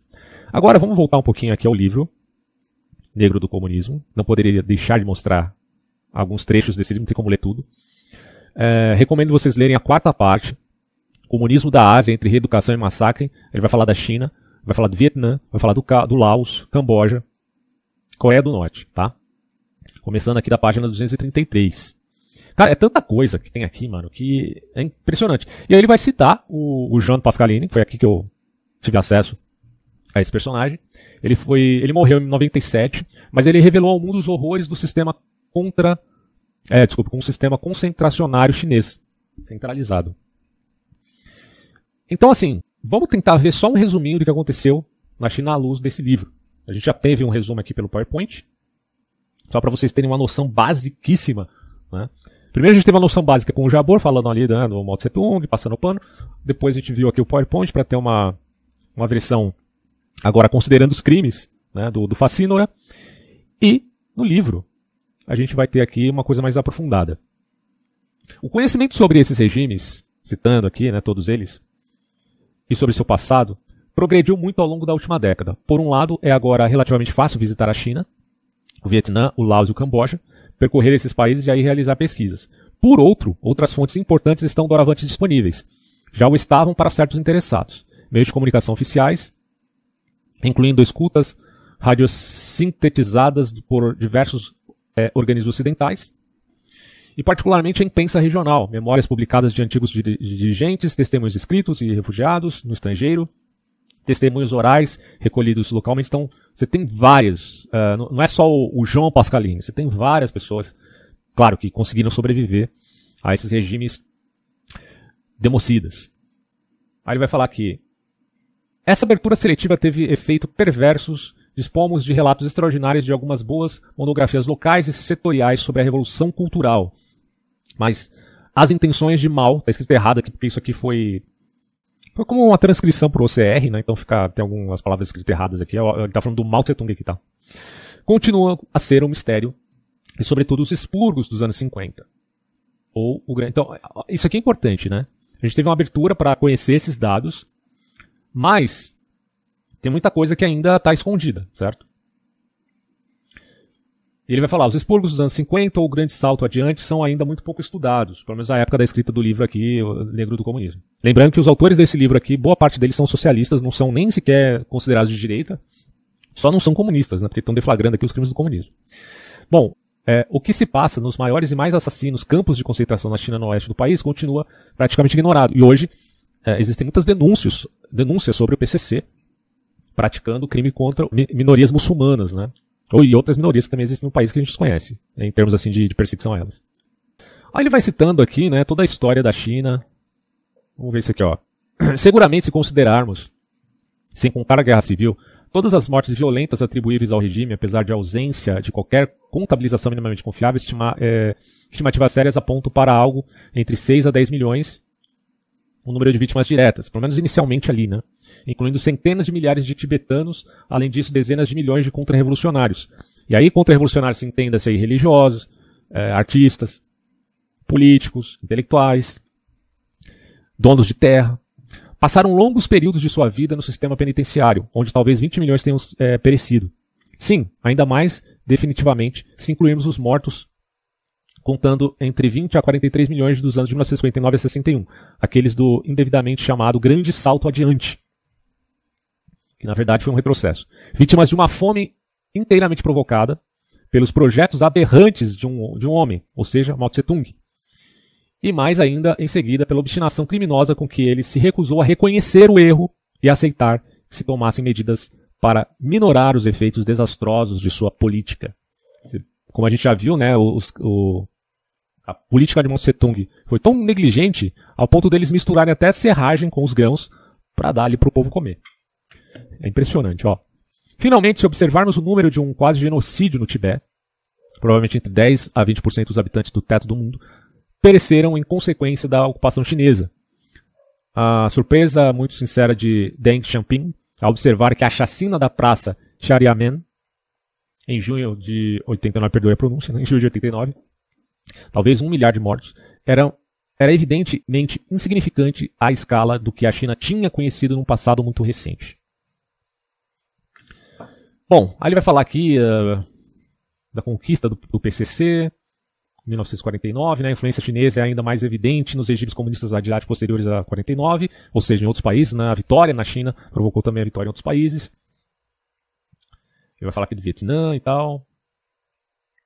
Então, PCV, que dizia: o Partido do Trabalho reconhecia a teoria de Marx, Engels, Lenin e Stalin e o pensamento de Mao Zedong, adaptado à realidade da Revolução Vietnamita, como fundamento teórico do seu próprio pensamento e como a bússola, entenda-se bússola moral, que na verdade nem a moral, é imoral, que lhes indica a direção em todas as suas atividades. Beleza, então, olha só, né? Mao Zedong também passa aqui a ser responsável por todas as mortes que aconteceram no Vietnã, pelo governo vietnamita, e também que aconteceu no Camboja, por exemplo, ou em Laos.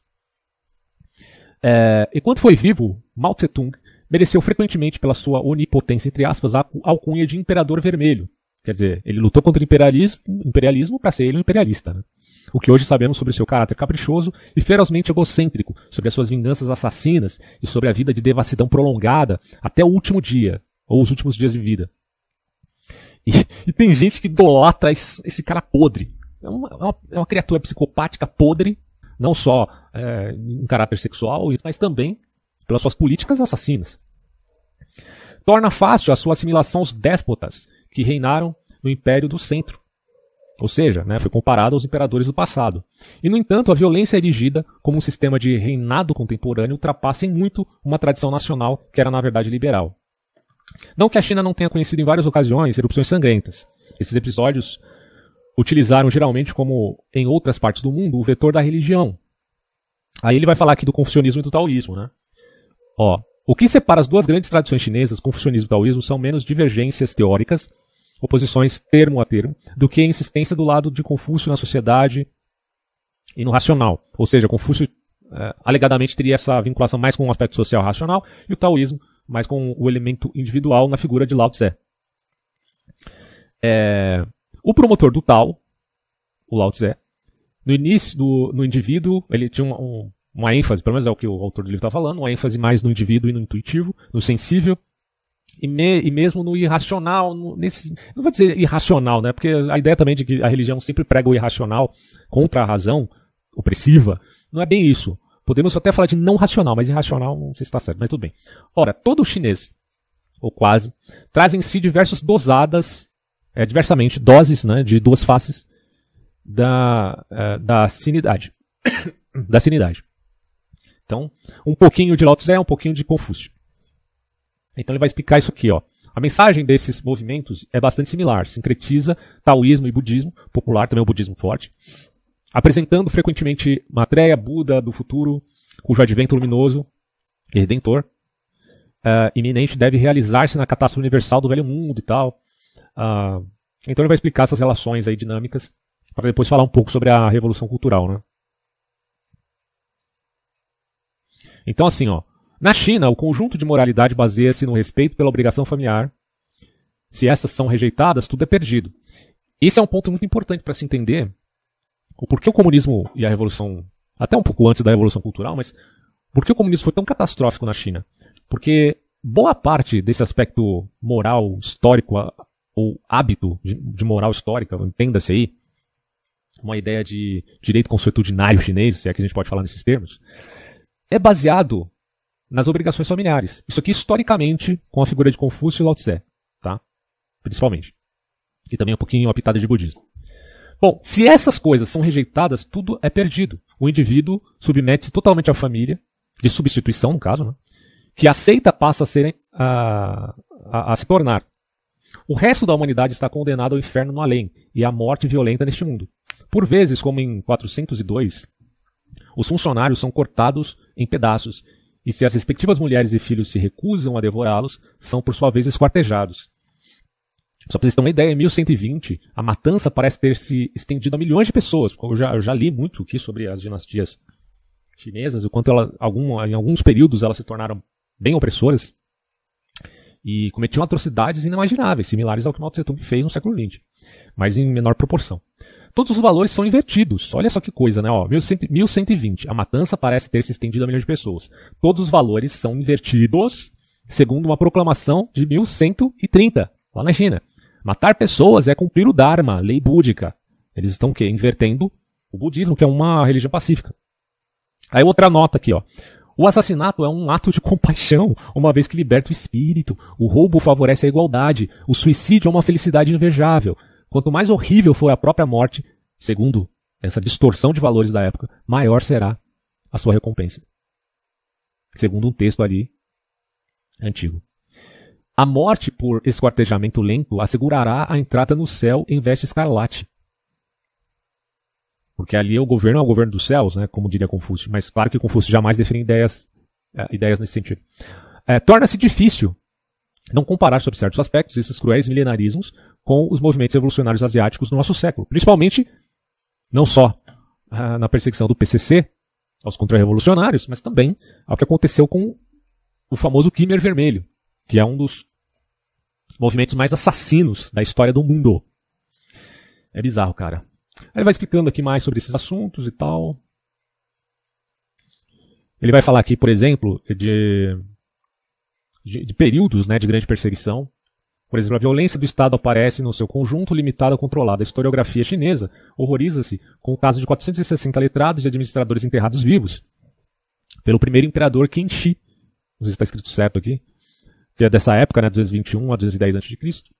Esse soberano, que o Mao Tse-tung, lúcido no seu cinismo, escolheu especificamente como modelo. Então, olha só, o modelo do Mao Tse-tung aqui.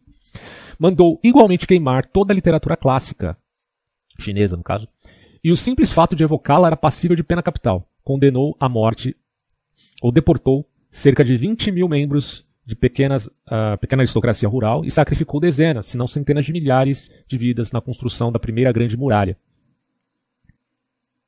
Ah tá, aqui é antes de Cristo, né? Aqui é depois, ó. 221 a 210 a.C., aqui é 206 a 220 depois de Cristo. Essa dinastia aqui foi diferente.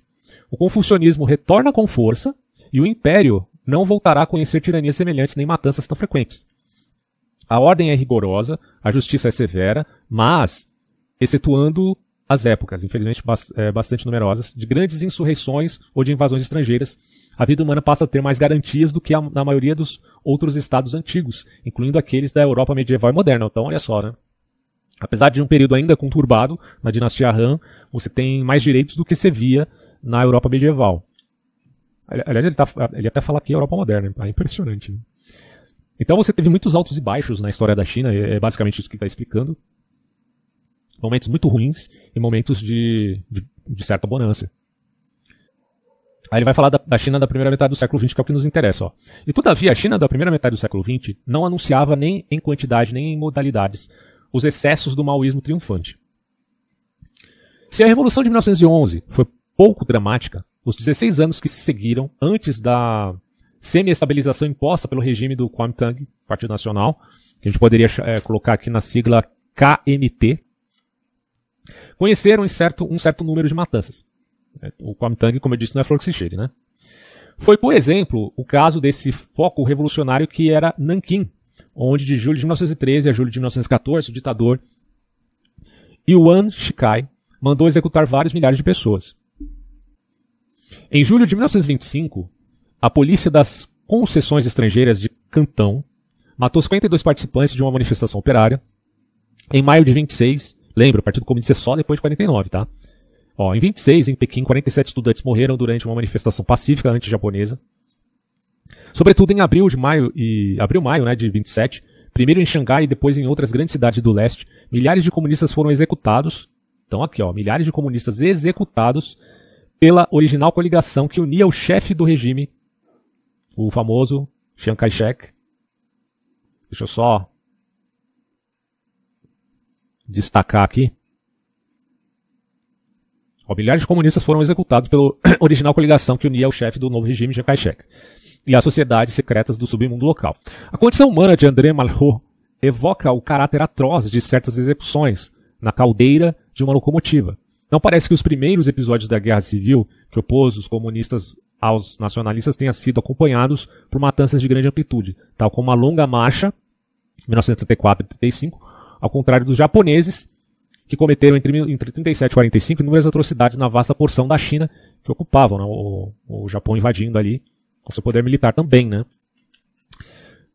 Bem mais assassinas do que a maior parte desses atos foram as fomes de 1990, 1920, 21, 28 e 30. Então, mas teve fome antes de Mao Tse-tung? Teve. Ninguém nega isso. A gente está negando a negligência de Mao Tse-tung na sua época, dadas suas políticas completamente absurdas, porque era fascista. Bom, Mao Tse-tung era o típico fascista, pô. Ele só dava o nome de Partido Comunista, que tem por a ideia de estabelecer uma visão internacionalista. Mas no fundo esses caras eram, porra, nacionalistas também. Kuomintang é o Partido Nacionalista, o PCC é o quê? Deixou também de ser nacionalista por acaso? Então teve essas fomes aqui, certo? Todas elas atingiram o norte ou o noroeste do país, regiões mais sensíveis à seca. A segunda causou a morte de 500 mil de pessoas, a terceira de 2 a 3 milhões.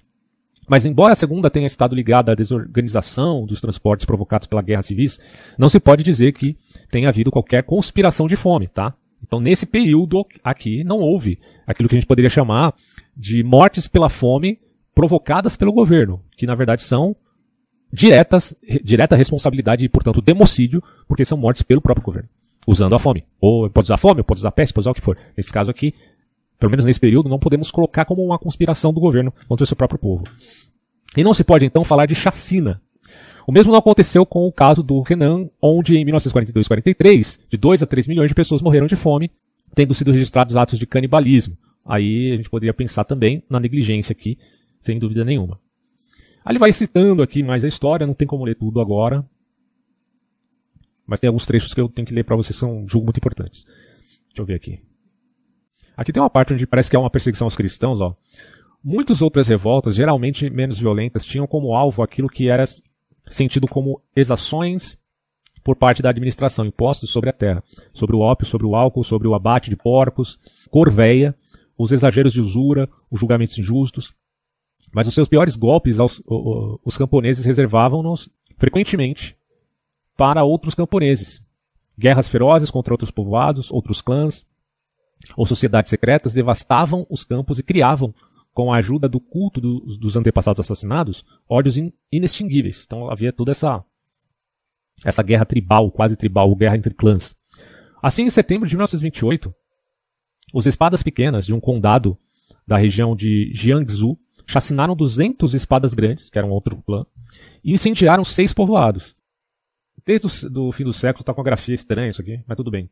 O leste de Guangdong estava dividido entre povoados estandartes negros e povoados estandartes vermelhos, violentamente hostis. Na mesma região, o condado de Puning viu o clã Lin perseguir e exterminar todos os que tinham a infelicidade de usar patrimônio Ho, sem excetuar os leprosos, muitas vezes queimando vivos, e também numerosos cristãos. Então, nessa luta entre vários clãs, sobrou para muitos cristãos, né? Essas lutas nunca eram políticas nem sociais. Através delas, os pequenos nobres locais consolidavam seu ascendente. O adversário era frequentemente o imigrante ou o que vivia de outro lado do rio. Então isso aqui a gente está falando de um período, né, um pouco anterior à Revolução Comunista. No entanto, quando em janeiro de 1928 os habitantes de um povoado estandarte vermelho viram chegar uma tropa que arvorava a bandeira escarlate do comunismo, juntaram-se entusiasmaticamente a um dos primeiros sovietes chineses, o de Hai Lu Feng, dirigido por Peng Pai. Os comunistas tiveram o cuidado de jogar com o equívoco, mas souberam colorir com o seu discurso os ódios locais. Tem quem diga que o ódio é mais fiel do que o amor, né? Não faria sentido nesses termos. E finalmente, aproveitando a coerência da mensagem de que eram portadores, usá-los para os seus próprios fins, concedendo aos partidários neófitos, sempre, né, aquela ideia do idiota útil, do laranja, é fundamental para os revolucionários, a possibilidade de darem livre curso a seus mais cruéis impulsos. Assistiu-se assim 40 ou 50 anos antes, durante alguns meses de 1927 e 28, a uma espécie de prefiguração dos piores momentos, né, do que seria a Revolução Cultural e também do regime do Khmer Vermelho, Desde 1922 que o movimento tinha sido preparado por uma intensa agitação mantida pelos sindicatos camponeses suscitados pelo Partido Comunista. E assim, é curioso, mas é uma coisa que temos que dar nota, de que o comunismo ele sempre pensa a longo prazo, né? Isso que às vezes eu imagino que o pai do comunismo como Satanás, né? Porque o Satanás consegue atravessar aí os milênios. Então, podemos dizer que é uma bela estratégia, porque é sempre pensando a longo prazo, né? Impressionante isso. Ele vai falar aqui do Pol Pot, né? Khmer Vermelho no Camboja e tudo mais. A questão do canibalismo e vingança. Deixa eu só ler essa parte aqui, ó. Piang Pai aproveitou a circunstância para pôr em vigor regime de terror democrático. Belo termo esse, terror democrático. O povo inteiro era convidado a assistir aos julgamentos públicos dos contra-revolucionários, quase que invariavelmente condenados à morte. Participava das execuções, gritando mata, mata aos guardas vermelhos. Estão gritando aos guardas vermelhos para eles matarem. Que tratavam de cortar a vítima pedaço a pedaço, que por vezes cozinhavam e comiam. Ou obrigavam a família do suplicado, que ainda vivo, assistia a tudo. A comer, né? Então o familiar tinha que comer pedaços do seu parente. Todos eram convidados para o banquete em que se partilhava o coração e o fígado do antigo proprietário, e para os comícios, onde o orador discursava diante de uma fileira de estacas, cada uma enfeitada com uma cabeça recentemente cortada. Eram os homens sendo tratados como porcos. Esse fascínio por um canibalismo de vingança que iremos reencontrar no Camboja de Pol Pot. E aí o pessoal fica escandalizado, né? O Ocidente, em sua falta de estudo, fica escandalizado, e com razão, com o que aconteceu na Alemanha nazista. Com razão. Só que se esquece de que o mundo continuou e coisas igualmente terríveis aconteceram em outros lugares, agora com a fachada do comunismo. Porque se isso aqui não te escandaliza, eu não sei mais o que pode te escandalizar. Comer o fígado do seu inimigo só porque ele é um contra-revolucionário, e comer literalmente... Puta merda. Pra mim o Pol Pot, cara, ele tá pau a pau com Hitler. Hitler, Pol Pot, sinceramente não sei qual que é o pior, não. Ó, o grande escritor Lu Xun, admirador do comunismo no momento em que este não rimava com o nacionalismo, nem com o anti-ocidentalismo. Então Lu Xun, se é que se pronuncia assim o nome dele, ele era um admirador do comunismo, provavelmente antes de ver as atrocidades do comunismo em seu país. E ele escreveu, os chineses são canibais. Menos populares que essas orgias sangrentas eram as violências que os guardas vermelhos de 1927, porque aí o comunismo já estava presente na China, mas não tinha dominado efetivamente, praticavam nos templos contra os religiosos feiticeiros taoístas, tá? Uma perseguição contra os grupos taoístas, por certo mais pacíficos. Os fiéis pintavam os ídolos de vermelho, tentando preservá-los, e Piang Pai começava a se beneficiar dos primeiros sinais de uma divinização. A imanentização do escatom da religião chinesa, tornando agora o homem revolucionário um deus. Ou um demônio, né? O demônio acho que combina mais. 50 mil pessoas, entre as quais numerosos pobres, fugiram da região durante os 4 meses em que o soviete aí reinou. Esse Piang Pai foi fuzilado em 1931, e ele é considerado, digamos assim, o verdadeiro promotor do comunismo rural e militarizado. Tá? Muito antes de Mao Tse Tung, que você teve...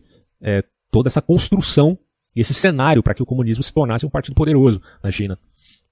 E Piang Pai pode ser considerado aí o maior promotor disso. A solução imediatamente recuperada pelo quadro comunista até então um pouco marginalizado na figura de Mao Tse Tung. E ele próprio, né, sendo de origem camponesa, né, isso é interessante. Se a revolução começou do campo para a cidade, consideremos que o próprio Mao Tse Tung tem origem camponesa. E a gente está vendo agora por que isso aconteceu, né? E teorizada no seu célebre... coisa que o Jabor não disse. E teorizada por seu célebre relatório sobre o movimento camponês de Hunan. Essa alternativa ao movimento comunista, operário e urbano, naquele momento totalmente falido devido à repressão que sobre ele exercia o Kuomintang, do Chiang Kai-shek, impôs-se rapidamente e conduziu, em 1928, à criação da primeira base vermelha nos longínquos montes Jingang, em Hunan, e Jiangxi, sei lá se fala assim, mas tudo bem. Foi a leste dessa província que, em 7 de novembro de 1931, a consolidação e o alargamento da principal base permitiram a proclamação de uma República Chinesa dos Sovietes, cujo Conselho dos Comissários do Povo era presidida por Mao. Isso até a vitória de 1949. O comunismo chinês conhecerá numerosas metamorfoses, né, antes disso, e terríveis reveses. Mas o modelo está definido. Concentrar a dinâmica revolucionária na construção de um Estado e concentrar esse Estado guerreiro por natureza na construção de um exército capaz de derrotar o exército e o Estado fantoches inimigos. No caso, o governo central de Nanquim, presidido por Chiang Kai-shek. Não espanta, pois, o fato de a dimensão militar e repressiva ser primordial e fundadora. Já na própria fase revolucionária, estamos aqui muito longe do primeiro bolchevismo russo, porém, mais longe ainda do marxismo. Será através do bolchevismo reduzido a uma estratégia de tomada de poder e de reforço de um Estado nacional revolucionário que os fundadores do PCC, e em particular a sua cabeça pensante, Lee Dazal, chegarão ao comunismo em 1918-19. Onde quer que o PCC triunfe, é o socialismo da caserna e dos tribunais de exceção e dos pelotões de fuzilamento que se instala. Peng Pai decididamente tinha fornecido o modelo. Aí ele vai falando aqui do grande terror. Olha só isso, ó. Uma parte da originalidade das práticas repressivas do comunismo chinês decorre de um fato que tende a passar inicialmente despercebido, o grande terror stalinista dos anos de 36 a 38. Foi precedido pelos sovietes chineses, responsáveis, segundo certa estimativa, pasmem, por 186 mil vítimas não consideradas combatentes no Jiangxi entre 1927 e 31. Então, entre 1927 e 31, estima-se que os sovietes chineses, nesse caso, mataram 186 pessoas. Isso antes de começarem a governar lá em 49 com Mao Tse-tung. Pensa se isso... Você consegue imaginar, cara, que é plausível que em pleno século XXI alguém defenda esses caras que comiam o fígado dos seus inimigos? Mas é o que tem acontecido no Brasil, o país dos laranjas, o país da crise da inteligência. Ó, a grande maioria dessas mortes foi provocada por resistência à reforma agrária radical, quase imediatamente implementada, a um rigoroso sistema de cobrança de impostos e a mobilização de jovens justificada pelas necessidades militares dos insurgentes guerrilheiros, né, colocamos assim.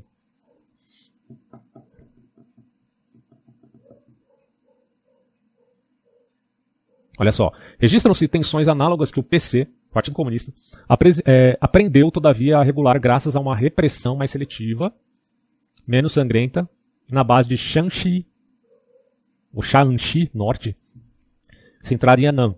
A pressão fiscal sobre os camponeses é terrível, 35% das colheitas de 1941, ou seja, 4 vezes mais do que nas zonas controladas pelo Kuomintang. Então, vamos lá, o Kuomintang é terrível, mas a pressão fiscal do Partido Comunista era maior. Os membros dos povoados acabam por desejar abertamente a morte de Mao. Que ali já estava presente, né? O partido reprime, mas faz compromisso. Inicia, sem nunca confessar, o cultivo e a exportação em grande escala de ópio, que até em 1945 proporcionará entre 26% a 40% das receitas públicas da base. Bom, são detalhes aqui que ele vai colocando, não tem como ler tudo, vamos lá. Ó, essa parte é interessante, ó. Mais célebre dos expurgos, mas o mais célebre foi antes, tá? Da Revolução de 49. Começou por atingir os mais brilhantes intelectuais comunistas de Yan'an, em julho de 42, como voltará a fazer 15 anos mais tarde. Desta vez, a escala do país inteiro, mais tarde vai ser na escala da nação. Mao começa por autorizar, durante 2 meses, uma grande liberdade de crítica.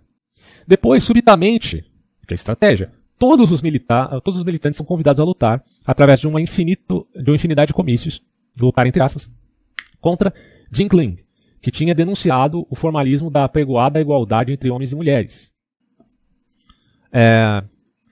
Vou lá, aqui, ó. Pouco a pouco, a repressão torna-se mais sofisticada. Se a guerra contra os japoneses e contra o Kuomintang eram 3 inimigos ali, né? A invasão japonesa de um lado, o Kuomintang do outro lado e o PCC de outro lado.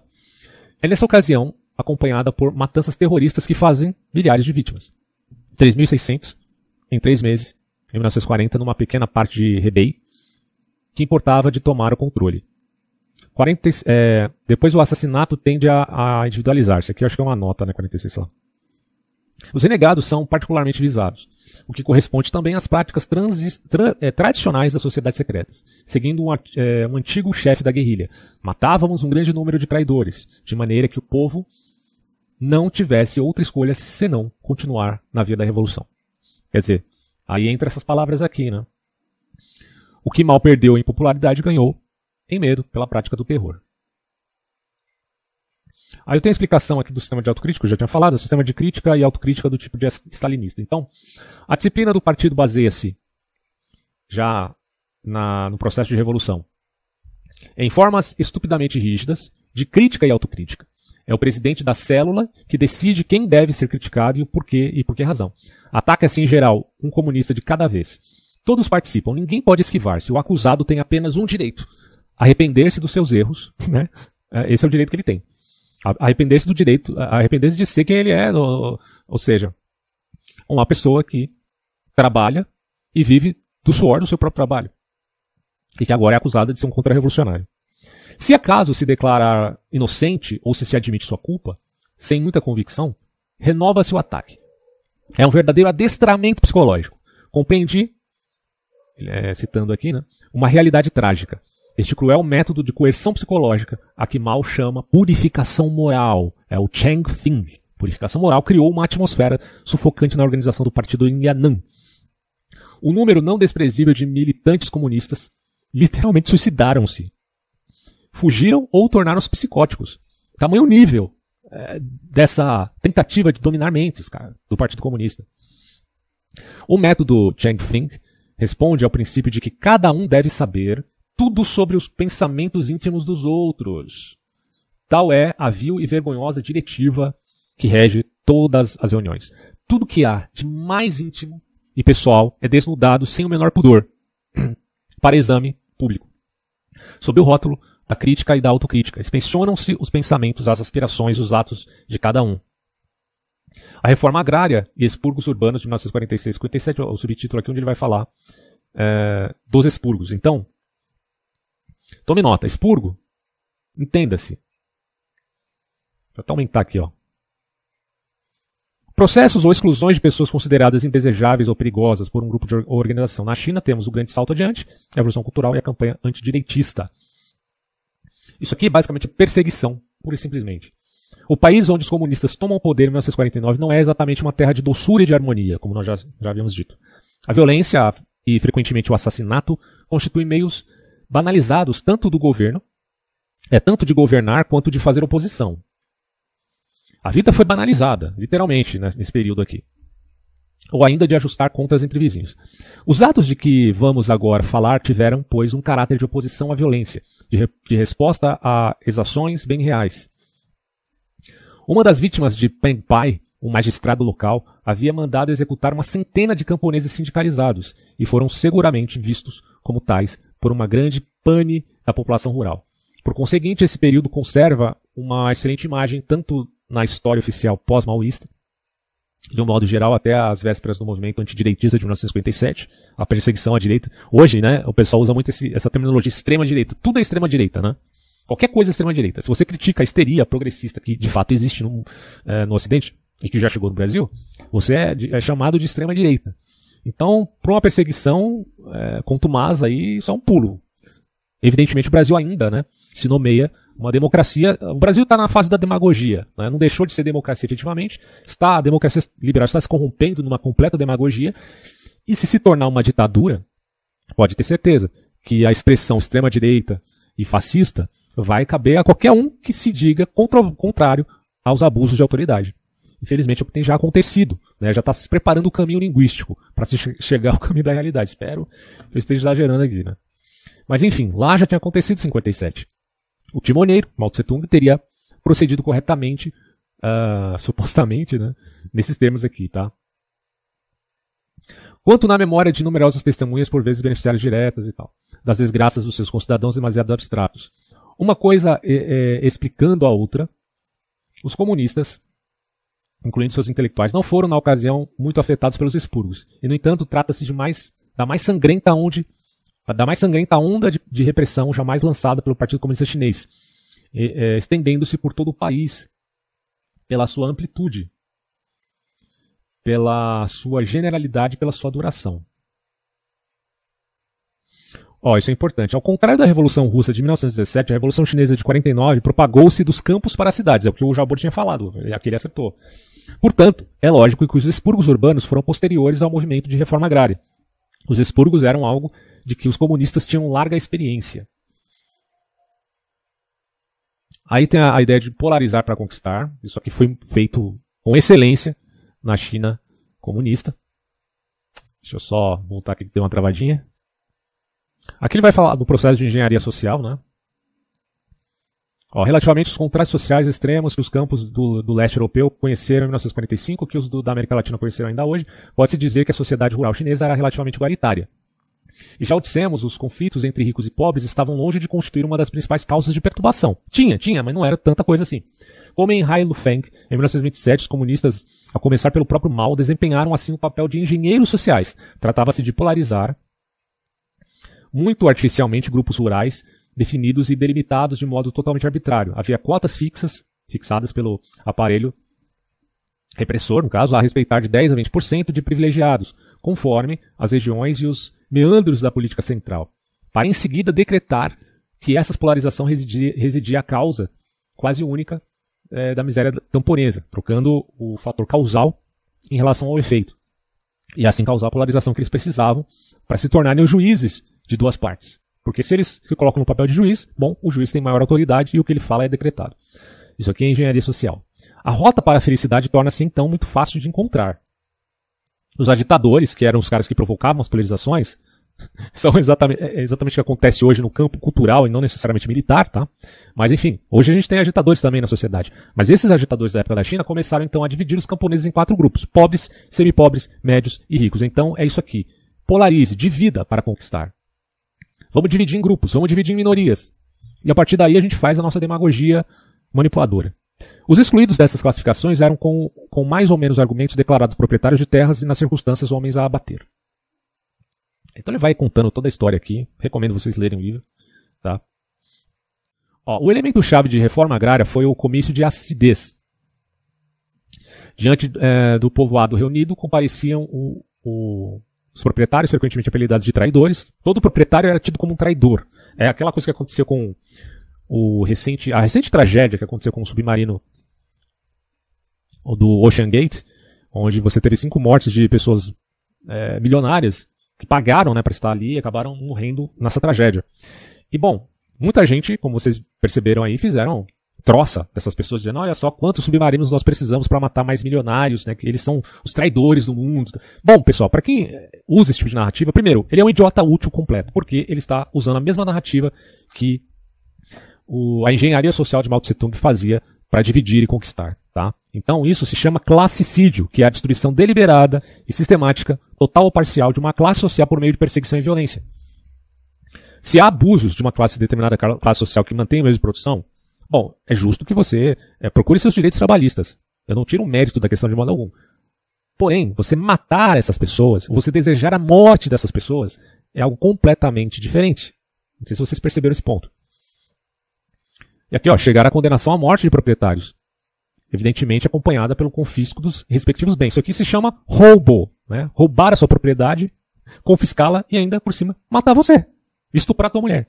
Se você aplaude isso, como o Jabor faz, aplaudindo esse tipo de grotesco de ação política, você não merece o meu respeito, desculpa. Não merece.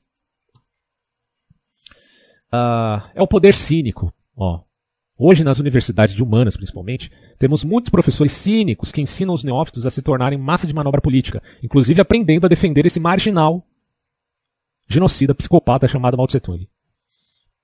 Bom, mas ele continua dizendo aqui, os quadros procuram, na maioria das vezes, embora nem sempre o consigam, apresentar o condenado à justiça da capital do distrito para confirmar a sentença. Esse teatro de horrores em que cada um desempenha com perfeição seu papel e com uma convicção real, ainda que tardia, inaugura os comícios de luta e as sessões de autocrítica que a gente acabou de ver, que todos os chineses sofreram, pessoalmente impuseram a outros, pelo menos até a morte do grande timoneiro genocida em 76. Trata-se, sem dúvida, de uma manifestação da grande propensão tradicional na China para o ritualismo e o conformismo, tendência da qual um poder cínico pode usar e abusar à vontade. Eu temo o poder cínico que nós temos aqui no Brasil, nesse governo atual. Já era cínico com Bolsonaro, agora se tornou terrivelmente cínico com Lula. Que era de se esperar já, né?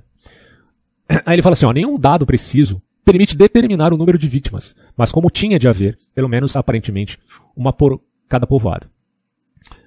1 milhão parece ser o estrito mínimo. E a maior parte dos autores está de acordo em admitir as cifras entre 2 e 5 milhões de mortos. Além disso, de 4 a 6 milhões de kulaks.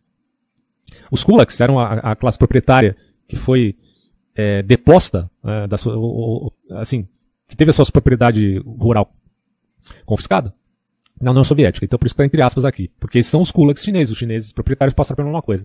Contribuiu para encher os novíssimos laogai. E sem dúvida o dobro foi colocado por períodos de tempo variáveis sob controle das autoridades locais. Vigilância constante, as tarefas mais duras, perseguições em caso de campanhas de massas. É muita coisa, mano. É muita coisa. A matança dos bodes expiatórios não terá como consequência essa unanimidade camponesa atrás do partido justiceiro, entre aspas, tal como visava a direção do PC. O verdadeiro objetivo desse amplo movimento são, com efeito, acima de tudo, políticos, depois econômicos e só, em último lugar, sociais.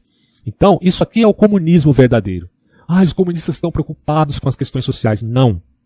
A preocupação do comunista é sempre de cara para fazer revolução, primeiro é o aspecto político, depois econômico. Hoje eles sabem que a economia planificada não funciona.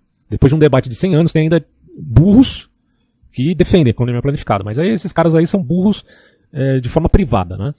No caso de governos comunistas, eles sabem que o que funciona é o capitalismo. Que é a economia de mercado de âmbito racional, não irracional como é o comunismo planificado. Então, a China hoje, que é um comunismo, entre aspas, capitalista, ou capitalismo de Estado misto, bom, tem uma preocupação econômica. E já tinha, só que o Mao Tse-tung não sabia. E depois é que foi descoberto isso. Então, primeiro a preocupação política, depois econômica, e em último lugar social. Tá? Mas social fica para depois também, porque eles estão matando o próprio povo. Embora 40% das terras tenham sido redistribuídas, o comunista vai dizer isso, não, mas 40% das terras foram distribuídas. Os caras tomaram mais, eles, como Robin Hood, distribuíram. Bom, o que acontece é o seguinte, ó. O pequeno número de privilegiados rurais e, sobretudo, a elevada densidade populacional da maior parte das regiões fizeram com que os camponeses pobres não ganhassem uma riqueza significativa. Você faz a redistribuição, mas tudo está centralizado no governo. Facínora, né? Então, não adiantou nada, a pobreza e a fome chegou. Depois da reforma agrária, as terras trabalhadas somavam, em média, escasso 0,8 hectare. Outros países da região, você tem Japão, Taiwan, Coreia do Sul, levaram a cabo, com êxito no mesmo período, reformas agrárias, não menos radicais em áreas rurais, que eram antes muito menos igualitárias. Então, você pode até falar de reforma agrária, bom, ocorreu em alguns países, mas não no nível de tamanha violência, como essa provocada pelo PCC. A terrível violência do equivalente chinês visava, pois, não a reforma em si mesma, mas a tomada do poder total pelo aparelho comunista, que queria a tudo atropelar. Se intensificam os expurgos, violência nas cidades. Aí você tem aqui, né, a justiça do PCC, né, de acordo com o próprio Partido Comunista, 2 milhões de criminosos teriam sido liquidados entre 1949 e 52, e provavelmente outros tantos encarcerados. É a prática de justiçamento e o governo como criminoso supremo. Ou seja, tudo bem, eles estão punindo criminosos que não estejam fazendo parte da quadrilha. E a quadrilha é o próprio governo, né? Cara, não tem como ler tudo, já tá ficando muito grande o vídeo aqui. Mas vamos usar esses números. Tem muitos números, na verdade, né? Do terror vermelho, mas... Ó. Essa época, tá? Os números por si só... Aqui, ó. A campanha para a eliminação dos elementos contra-revolucionários. Então você tem desde intelectuais, religiosos, donos de propriedade, etc. Os números por si só impressionam. 3.000 detenções numa noite em Xangai. 38.000 em 4 meses. 220 condenações à morte e execuções públicas imediatas num só dia em Pequim. 30.000 comícios de acusações nessa mesma cidade em 9 meses. 89.000 detenções, 23.000 das quais conduziram à condenação à morte em 10 vezes em Cantão. Um total de 450.000 empresas privadas, cerca de 100.000 das quais só em Xangai está sujeito a inquérito. 1/3 dos patrões e quadros é considerado culpado de malversações, na maioria das vezes evasão fiscal, e punido com a maior ou menor severidade, cerca de 300.000 com penas de prisão. E vai ter mais números aqui, né, que ele vai colocando. Ao ponto, o desespero foi tão grande que o suicídio virou uma opção para os contra-revolucionários. Olha só. Vamos ler daqui, ó.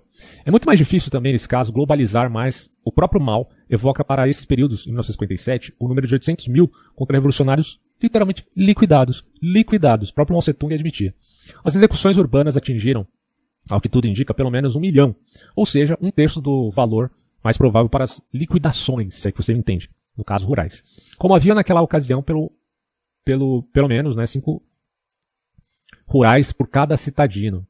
5 pessoas rurais por cada homem da cidade. Pode deduzir-se que foi nas cidades que a repressão se fez sentir mais rudemente. O quadro torna-se ainda mais sombrio se levarmos em conta os cerca de 2,5 milhões de detidos nos campos de reeducação, representando aproximadamente 4,1% dos cidadãos agora, né, aí, contra 1,2% dos rurais encarcerados. Bem como os numerosíssimos suicídios de pessoas perseguidas ou molestadas. Isso aqui virou a saída, né? Que Chao Ching calculou em 700 mil em certos dias, em Cantão, contava-se até 50 suicídios de contra-revolucionários. Então, desculpa, dá pra você defender uma merda dessa? Isso aí vai ser advogado. Isso aqui não é só advogado do capeta, não é? É o advogado que vendeu a alma efetivamente pro capeta. Defender um Mao Tse-tung da vida. Não dá, cara. Não dá. Ele vai contando mais aqui sobre perseguições. Né, como o comunismo na China se tornou uma verdadeira religião.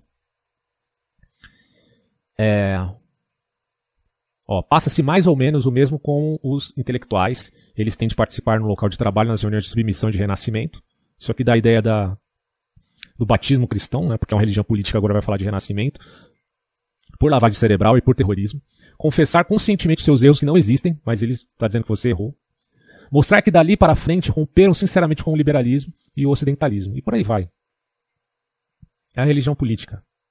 Apesar do Eric Verland declinar do conceito de religião política, eu acho que ela é bem didática para a gente usar aqui. Não tem muito o que dizer, mano. A perseguição à direita, né? Aqui, ó.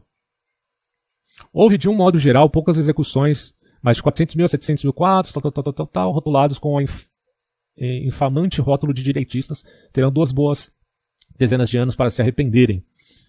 O crime dos caras é ser de direita aqui, ó.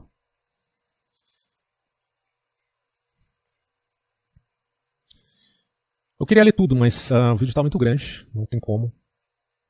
Mas eu acho que já deu para perceber que Mao Tse-tung foi de fato um dos piores fascínoras que existiram no planeta Terra. E ainda voltando à história dos pardais, só para não perder aqui a piada, já que na verdade o Jabor disse que a coisa do pardal é piada. Bom, mas aqui é confirmado, está nesse livro. E ele vai dizer assim, ó, as razões do drama são igualmente técnicas. Certos métodos agronômicos, vindos diretamente do acadêmico soviético Lysenko, e baseados na negação voluntarista de genética, têm valor de dogma tanto na China quanto na União Soviética. Impostos aos camponeses revelavam-se desastrosos, apesar de Mao afirmar que com campanha os grãos nascem facilmente, quando crescem juntos sentem-se mais satisfeitos. Aplicação criativa da solidariedade de classe à natureza. As sementeiras ultrapassa apertadas 5 a 10 vezes a densidade normal. Matam as jovens plantas, os sulcos profundos secam a terra ou fazem subir os sais. Então, vamos lá, né? A natureza é culpada pela fome que aconteceu na China? Não tanto. O trigo e o milho não se dão muito bem no mesmo campo. E a substituição da cevada tradicional pelo trigo nas altas terras frias do Tibete é pura e simplesmente catastrófica. Outros erros são de iniciativa nacional. O extermínio dos pardais, viu, Jabor? O extermínio dos pardais, comedores de grãos, fez proliferar os parasitas. Muitas obras hidráulicas executadas às pressas ou mal coordenadas umas com as outras revelaram-se inúteis ou até perigosas. Erosão acelerada, risco de rotura brutal, as primeiras cheias e aí por aí vai, né? Ele vai falando aqui. Cara, muita coisa a se dizer, tá? Eu só aconselho realmente vocês procurarem saber mais sobre João Pasqualini. Sem dúvida nenhuma, é alguém que deve ser lembrado muito mais, infelizmente tem sido menos, mas deveria ser mais lembrado do que o próprio fascínio, né, Mao Tse-tung. Tá. Sobre os pardais, vocês podem encontrar inúmeros artigos, inclusive em inglês, falando aí desse caso. Então, finalizo por aqui e até próximos áudios.